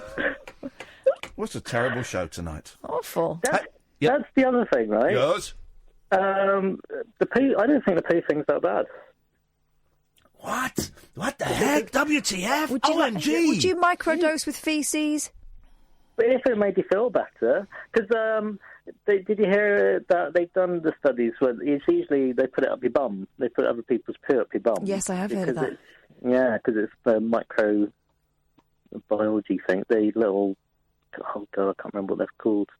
The little things in your gut, aren't they? Bacteria. That's the bacteria, and they're trying to put the good bacteria back into you. And there was that whole thing. That woman who was thin, and she was having fatigue problems, so they put it up her bum. But because it was from a fat person, she started to get really fat and obese from it. What's this thing? Side effect. What's this thing? I'm going to say something gross. What, grosser than that? Yeah. Okay. Let's brace ourselves. Has anyone ever done this? And I don't suggest doing it because I think it could be dangerous. But I heard it today. Getting a tampon, soaking it in vodka. Have you heard this? No. And then sticking it up your anus. Yeah. You heard that? No, well, not the tampon, but I've heard people chugging it up with And them. apparently it gets you drunk like that. You're gone. Yeah. Straight away. Well, the French famously take a lot of their medication up the old. Yeah. Because when I was my sister went there, somewhere. My sister went to the pharmacy with a sore throat, and they gave her something. She said, "I found it very difficult to swallow." And when I looked at the back, it was a suppository. Oh. Yeah. I was somewhere and they gave me headache tablets for putting up my bum. Your bum? Yeah. Qu'est-ce que c'est pas en France? They gave me bum. What's the deal? The French are insane. Or maybe they're leagues ahead. No, they're dirty. But, okay, if anyone knows anything more about that, 0344 499 1000 after 1 o'clock when Paul Ross is on, please. Because I don't want to hear anyone's bum tales. Bum medicine. Bum tales. Bum tales. That's a great name for a show, Bum Tales. To the tune of DuckTales. Yes. Anyway, go on, Oliver. If you take vodka up the bum, it's quite dangerous because you can't puke it out. I've heard, so people have died from putting vodka. Oh, definitely don't do it. No, I imagine. I imagine that it's dangerous. But seriously, if you're thinking, all right, I'm drinking this vodka and I'm not drunk enough. If you're seriously thinking that you need to get more drunk than you are and you're going to pour it up your bum, to be honest, pour it up your. You kind of deserve to die. That's survival of the fittest. We don't need those people in the gene pool. The people who think this vodka, I'm pissed, but I'm not. Hang on a minute, let me just. Now I'm drunk. We don't need those people in society. They can kill themselves, as far as I'm concerned. I mean, the prep alone is tricky. Yeah. Well, I've heard, and I never got round to doing it. That blowing, because it always thought it would be a terrible, terrible waste. Blowing cocaine up the old bottom. Well, wasn't that the thing about what's it? No, that's the. You're about to libel someone. No, I'm not. It's an urban legend about a well-known 70s pop star. Okay, well, let's say no more because we could. But yeah, it's supposed to get you absolutely wrecked. But I would always think. That's a waste of. What if it don't work? It's a waste of good gear, man. Also, your backside, it'd be back out, wouldn't it? What's that? It's very windy. You're saying I've got a loose bum hole? Yes. Saying you're very windy. Wow, that's live. Listen, we've been sharing a studio for on and off 5 years. In between going home and that. No, don't squeeze one out just to prove your point. Oliver, did we get to your point? I think that was it. Yeah, I don't. Yeah. Okay, I'm going to give you a 7 out of 10. You're my favourite out of you and Roger. Yeah. Can I be part of the posse then? Roger be banned from it. Oh, Roger's banned from the posse. What's your name going to be? He said I should be hentai boy. Isn't hentai? Isn't that like Japanese bondage? No, it's that. It's those dirty cartoons. With the No, octopus. you're better. Well, that's Roger's bullying you. Roger's bullying you. No. You. What That's do why you? you should be banned. What do you want to be, Oliver? What do you want to be? What do you dream of being? What's my character? Who I am? We're gonna. He's just disappeared. Hello? Invisible Ollie. There we go. Invisible. No, Ice Ollie. Ice Ollie. There we go. Ice Ollie. There we go. We've got a nice little posse. Special K, Anal Caddick, Dr. Reg and his magic bank. Wacky Jackie, Big Mac, who's got a catchphrase. I don't know. Racist Nick, LOL, Auntie Carol, and Ice Ollie. This is turning into some kind of show. 0344 499 1000 is the telephone number if you want to give us a call. You'd be very welcome to. Yes. Let's play the trail now. Let's be crazy. The wild man of late night radio. The Late Night Alternative with Iain Lee on Talk Radio. We have ways of making you talk. Matt says, Iain and Kath, faecal implants have been tried in mainstream medicine for Crohn's and colitis. Apparently it works well. I'd do it if it cured me. I'm open to it. The urban myth is that Hitler did a version of it too, which puts me off a bit. Okay, fine. Well, you know, if you want to be a sexual deviant, mate, I'm not I'm not sure it was that made him Hitler. Hello, caller. Hello, I've got one for you. A good song. Well, I'll be the judge of that. Very confident. I bet that one for the winner. Well, what is it? Play some more. Baby Shark. My kids are obsessed with Baby Shark. I don't know it. Are you ready?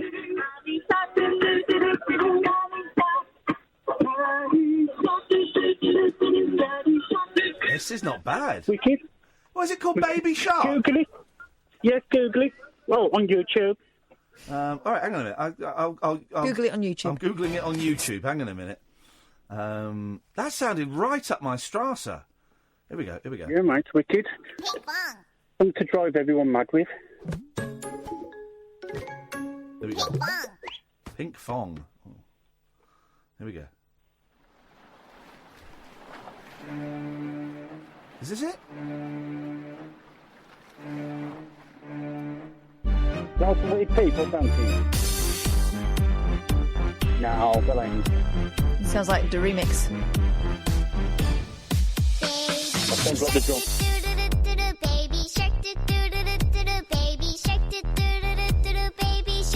Iain, I think we found a winner. Thank you, Iain. We found a winner. Mommy Shark. Daddy Shark, Daddy Shark, Daddy Shark, Daddy Shark. Grandma Shark. Grandma Shark, Grandma Shark, Grandma Shark. Grandpa Shark, Grandpa Shark, Grandpa Shark, Grandpa Shark. Let's go hunt. Let's go hunt. Let's go hunt. Let's go hunt. Oh yeah, this is insane. I'm coming up. Safe at last, safe at last, safe at last, safe at last. It's the end. It's the end. It's the end. It's the end. I think we found a winner. Now, this is on YouTube, right? It's Baby Shark. This is how many times it's been viewed. It's such a big number, I don't know how to say it. So, have you got pen and paper? Here's a pen. Yes. Here's some paper. Yes. Write down this number, and then try and say this number. Go on. 1, comma. Yeah. This is how the views.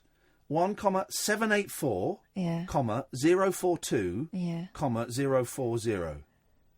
Okay. So. What is that? Right. So I mean, is it 1,784,000,000? That's not a trillion. That's a billion, isn't it? 1 billion. Billion. 784,042,040 views.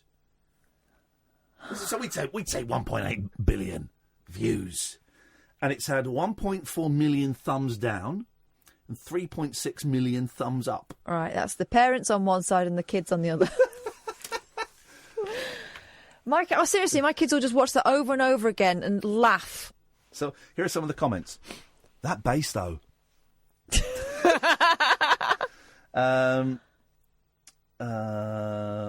Wow, those kids can run underwater. Fabulous talent. Why am I watching this? New Gangnam Style. What the WTF am I doing here? Wonder it.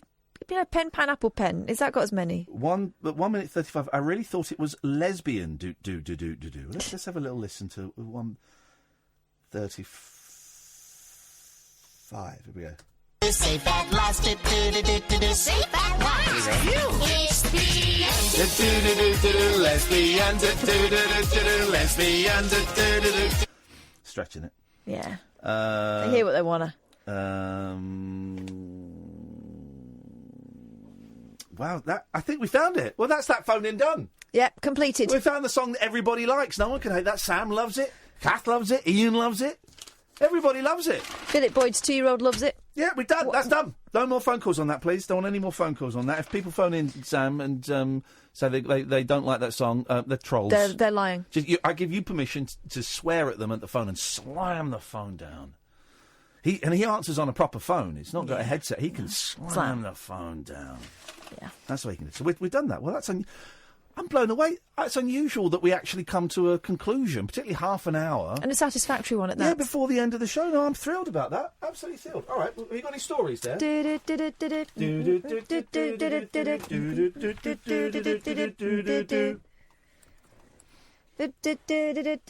No, I haven't, but I will find. I've got some. You do one, and then I'll find you one. All right, I got one for you. Oh, this is a great one. Right, this is where we are in Britain at the moment.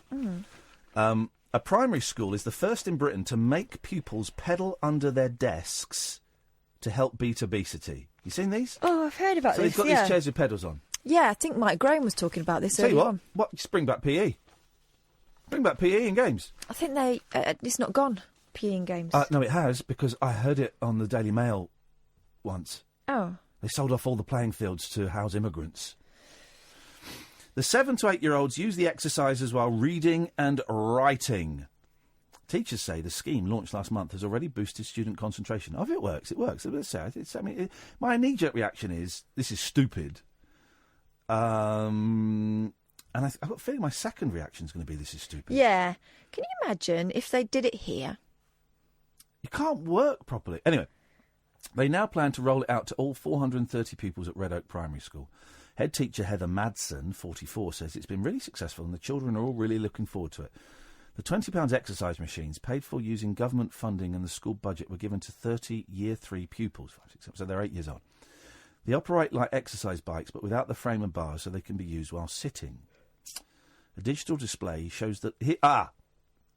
Digital display shows the length of exercise, revolutions per minute, and calorie consumption.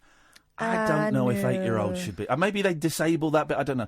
I don't think 8-year-olds should be worried about calories. Do you? Slightly different for me with boys. Only slightly different. I don't like it. You got girls. Yeah, I don't like it. Calorie consumption.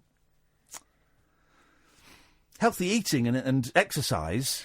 I think calorie consumption. I try and talk to my daughters. First of all, I've always told them how beautiful they are, and that it's about being strong and healthy. Yeah. But it has started to creep in. My youngest, who was 6 when she started talking about it, saying that someone at school had said she was fat. And it's like, wow. The world bursts in all of a sudden, doesn't it? So I sort of had to talk that down. But, no, I don't like it. PE teacher Johnny Lee, who's actually my cousin, said it's had a great impact on the class. The behaviour is better and engagement and lessons has been great. The class has been enthusiastic and they like using the bikes. Mrs. Madsen got the idea after seeing similar bikes used in schools in Scandinavia. They're also popular in the US. She said, we're trying to make as many opportunities as possible for the children to be more active in a classroom setting. Well, in a classroom setting, you're meant to be sat there and kind of focused, and the playground and the games and PE is... Or is that a really old-fashioned You're right. When I'm sat here, I mean, I've got a twitchy leg that goes, but that's it. I couldn't exercise. When I'm sat at home at the desk, I kind of got to focus.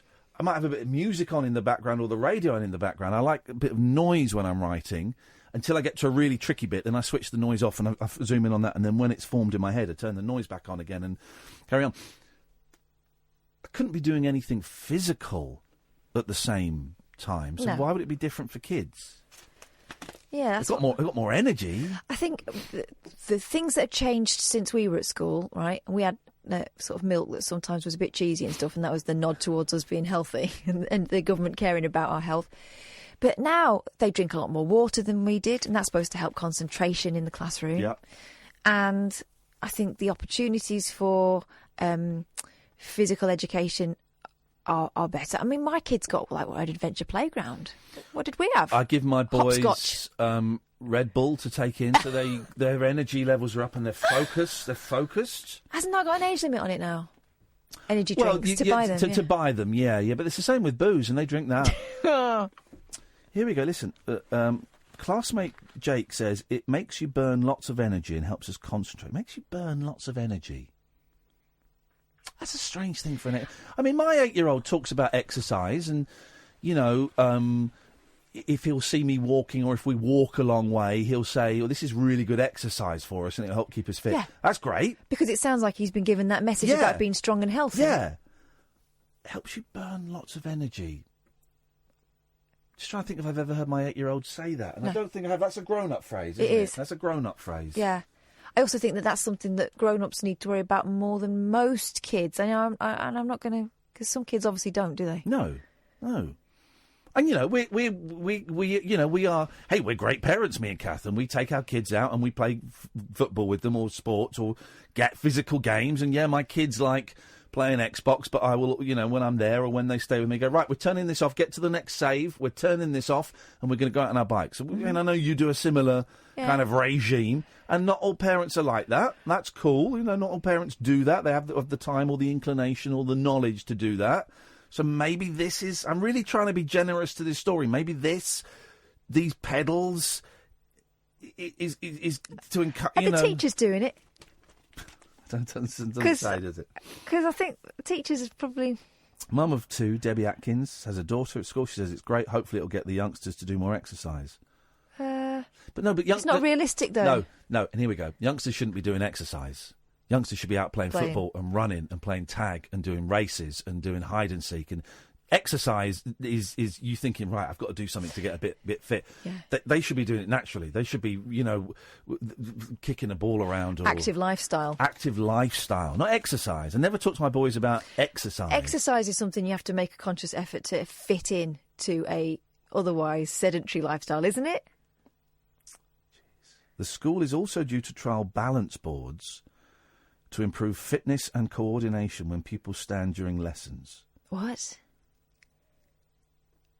Red Oak already has a lunchtime fitness club and uses alarm clocks to remind teachers to get the children moving around. A third of pupils leaving primary school are overweight or obese. Right, I'm going to take this story in the way that I take most stories and think, well, there is more to this that we are not getting. This story has been written in a very specific way to tell us a specific thing, and I suspect, like all news stories, this is the story that the journalists wanted to tell us, and I'm going to be generous to the school. I think there's probably more to it than that, because at the top of it sounds crazy. Right, here's one then. We've been talking about doing exercise. Yep. Proof that sleeping on it works. Scientists discover that 90-minute naps help you weigh up the pros and cons of challenging decisions. Yes. This is by Stephen Matthews, the assistant health editor for the Mail Online. Yeah. It's long been said that sleeping on it can help you make challenging decisions, but now a scientific experiment has confirmed the theory that having a snooze really can help you make clearer choices. Researchers measured changes in the brains and reaction times of 16 participants before and after a brief nap. Yeah. The results suggest a period of sleep may help weighing up pros and cons or gain insight before making a tough choice. Bristol University scientists who conducted the study branded their findings remarkable. All the participants, aged between 20 and 91, were hooked up to an EEG to measure electrical activity in their brain. They were asked to carry out 2 tasks for Dr. Liz Coulthard and her team's experiment published in the Journal of Sleep Research. Yeah. In the first, they were asked to describe whether they thought a chain of words were either good or bad. And in the second, volunteers were quizzed on whether they thought they saw a red or blue square dozens of times on a screen. Okay. So they practiced the tasks and then either stayed awake or took a 90-minute nap before repeating the same challenges. Yeah. Reaction times were much quicker in the ones that slept. But then but here's the thing. Then there's another story in the paper that if you sleep for 9 hours a night, you're more likely to have a stroke. What? Yeah. So I don't believe... what are we meant to do? What are we meant to do? Are we meant to sleep in short bursts rather than long ones? Oh, I'd love a long one. I really would. I love sleep. Oh. I love it. Oh, I think I laughed over that. Can you tell me if that's clear or not, Sam, for a clip that she just said there about loving a long one? I love a long one. I do. Say it again, clear. I'm not ashamed about it. I love a long one. Send me that. Thank you very much. This is Talk Radio. Across the UK, online and on DAB. The Late Night Alternative with Iain Lee on Talk Radio. OK, we've got to end the show early because I've just been sent the new Monkeys Christmas album to review. And I'm not allowed... I was going to play it, then I just read the small print and it said, you've been sent this as a review. You're not allowed to share, distribute or play it out loud where people can hear it. All right, you're allowed to listen to it privately. I'm allowed to listen to it. So I'm going to go home now and listen. Oh, no, we'll finish the show. Let's go to Damien. Good evening, Damien. Welcome to the Late Night Alternative, the home of laughs. Hi, Iain, Katia, all right? Yes, mate. We are feeling full of it. So, at last, it's only taken 2 hours and 45 minutes, but at last, we've got a decent caller on. Thank you, Damien. Well, actually, you two's give me a complex, because I listen to myself back now and again on the radio, and every time I come on, you snigger. What's all that about? Absolutely nothing. What are you talking... Well, when you come on, we snigger? I listen to myself back because I'm a bit like that, and every time I speak, you're all laughing at my voice. Oh, I've got a complex. But here's the thing as well. I sent you both a tweet today about me 3-toed foot thing. You know I was going to lose a couple of toes? Yeah. Like, no one's even replied or liked me. Hang on a minute, because bless you. There'll be 2 more of those.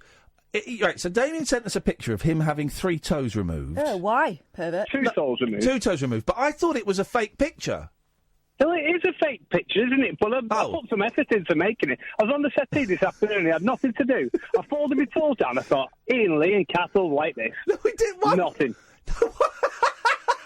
Nothing. Why do I bother? I don't know, because it was a really horrible, horrible picture. Well, we was discussing it the other night, wasn't we? About right, tweet it now. Tweet it to me now. Well, I can't tweet it now because I'm driving a truck. And here's another thing I've discovered. Yes. Right? If you've got no mobile signal, right? If you've got no internet signal on your phone, if your phone you lot up and they call you back, you can listen to the show still. Yeah, we know. Well, that's brilliant, because sometimes I don't have signal, but I can still... So next time I'm going to phone up and say, don't put me through, let me just listen. This guy wants everything. He wants our undivided attention online, and he wants to pony the show for free. Come on, though. At least give me a like. And another thing, one last thing. Hang on, about this. Shut up. What is your Twitter handle? Full name, that. Oh, God. At Damien Hunt. Go on, you can have it. I'm going to go have a look. I'm going to... Damien Hump. H-U-N-T. Hunt. Yes. Yes. Okay, Damien Hump. There it is. Seriously suggest you change your name to Damien Hump. Right, there we go. Well, I will do. Do you want me to like it? Of course I do, yeah. Well, it's famous, isn't it? Right. There you go. Famous is like me thing. One more thing. Everyone. I completely misunderstood that picture. I thought you were holding a child's foot. So he goes away. Oh, no. You still here? Unfortunately, hang on a minute. I want to look at your picture. Oh, God. You look like you've got very soft feet. Have you... Who? Right, hang on a minute. Why are you hanging out with a beautiful model? I've got no idea. I don't use Twitter very often. Right, well, there's you, and you look like the third Proclaimer, and you're someone has taken a picture of you with a very attractive blonde woman. So what's... Oh, that'll be the wife. Get out of town! Whose wife? Oh. That's not your wife! Oh, aye. You are me. Batting above his average. Well done, mate. Fair play. Well played, Damien. Well played. It's all about the personality, isn't it? Apparently, it's so. It is so, according to that picture. Yes. Go on. What's the last thing? What is the last thing you wanted to say? It's a bit awkward. Have you come across Ricky Gervais? Are you mates with him or anything like this? Very good mates. We smoke cigars together and go bowling every Thursday. Are you pals with him? Seriously? Very, very good pals. I was round his house last week giving him a back wax. I haven't seen him in about 10, 15 years. Right.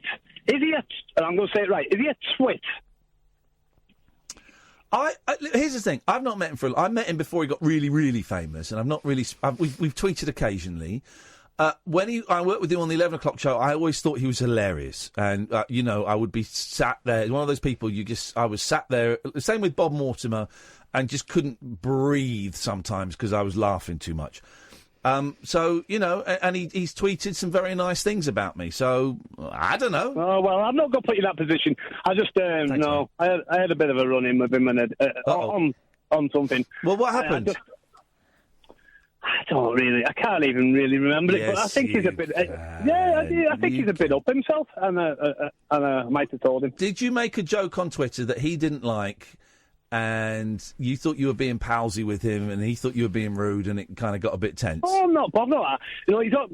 To be honest, he's always having to go at people. Now I'm one of these live and let live, and I just had enough one day and said, "Listen, you're having a go at people, and there's no need for it." Okay, it is interesting how he seems to have given up on making funny movies. I think we can say that, don't we? I don't think I've ever seen any of his films. He was good in the Muppet movie, really good in the Muppet movie, actually. But you kind of watch his Netflix movies, and I do from time to time. You just go, "What are you doing? You wrote The Office. You wrote The Office. The radio show was brilliant. The radio show was great on XFM. The Office was great. Extras was good. That David Brent movie was awful." When I went to he has a lot of puppet religion and that, and I thought, listen, leave him to it. It's up to them. All right. Not doing no harm. Yeah, but then did he offend you, Your Holiness? No, I'm not bothered. I'm not very religious at all, but I just thought he's constantly taking the mick. Well, some people need a bit of faith in their lives, and if that's it, it's no harm done. Well, you know what? You gotta have faith. I gotta have faith. Thank God for that. It's not serious anymore. Thank you, Damien. Brilliant. Cut him off. Oh, good, because he was getting on my nerves. What you got? Nothing at all. Ordering a chicken tikka masala tonight. You'll have to run half a marathon to burn off the calories. Graphic reveals just how much exercise is needed after feed. Oh no, this is one. You'll like this. Yeah, go on. Iceland launches £1 luxury festive crisps that taste like a Christmas tree. What? Why do you want to munch on a Christmas tree?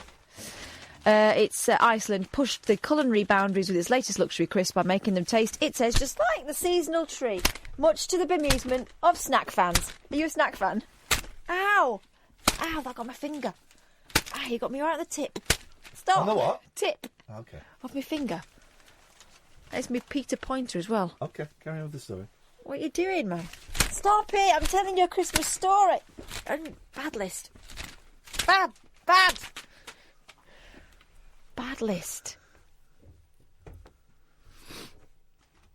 That's kind of it. They just made these shitty crisps. The number one drug on the planet for addicts tell all. Laura wakes up and reaches for her first hit, then straight away has two more. It's enough to get her as far as the shower, but before she leaves the house, the 23-year-old needs another 2 fixes to get her through a commute. Laura is an addict of caffeine. Well, idiot. Well, it is. It's hugely addictive. It is addictive. It's terrible. And she's not alone. Coffee is now more popular than tea in the UK, with more than 22,000 coffee shops across the land, as opposed to 18,000 tea shops. I made that up and I made myself laugh. I made myself laugh with that. Didn't make myself laugh. And consumers appear at tea shops. Okay, just me. No, okay, fine. There's the good stuff. Consumers appear to be craving ever higher doses of caffeine, the most widely used psychoactive drug in the world. Yeah. More and more people are upgrading their simple lattes to caffeine pills. Caffeine pills. Come on, guys. Yeah, all right, when I was a kid and we go boozing, we dropped some Pro Plus in the beer because someone told you it got you wrecked. But no, I took some Pro Plus once to revise. Didn't do anything. I never took it. Didn't do anything. Bottle shots containing the equivalent of 9 cups of coffee per dose. GPs report rising numbers of cases of addicts downing the equivalent of 75 coffees a day in supplements. Incredible. Especially since the boom in so-called smart drinks. Caffeine hits marketed as a way to get the brain working faster. The health impact can be catastrophic, according to Sun Dr. Carol Cooper, ramping up blood pressure as well as causing palpitations, sweating, nausea. I had the coffee sweats the other day. Meanwhile, Dr. Andrew Thornber, chief medical advisor of some health app, said growing numbers of addicts are turning to counselling to kick their habit. 2003, Prime Minister Tony Blair suffered heart palpitations triggered by too many cups of coffee during a European Union summit. He cut down after the square but admitted, well, I love my cup of tea. I can't do without that. Let's bomb Iraq. Last month, Cardiff University student...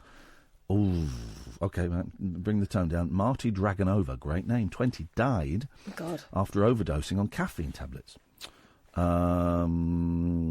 OK, so, I mean, his... I can believe it.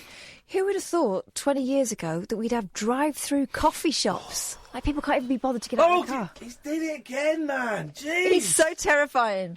Flipping heck, Paul Ross. Because I looked at the time, I thought 54, Paul be here. Oh, there he is. You should come round to my house and play hide and seek with me and the kids. Cause there's loads of little cubby holes.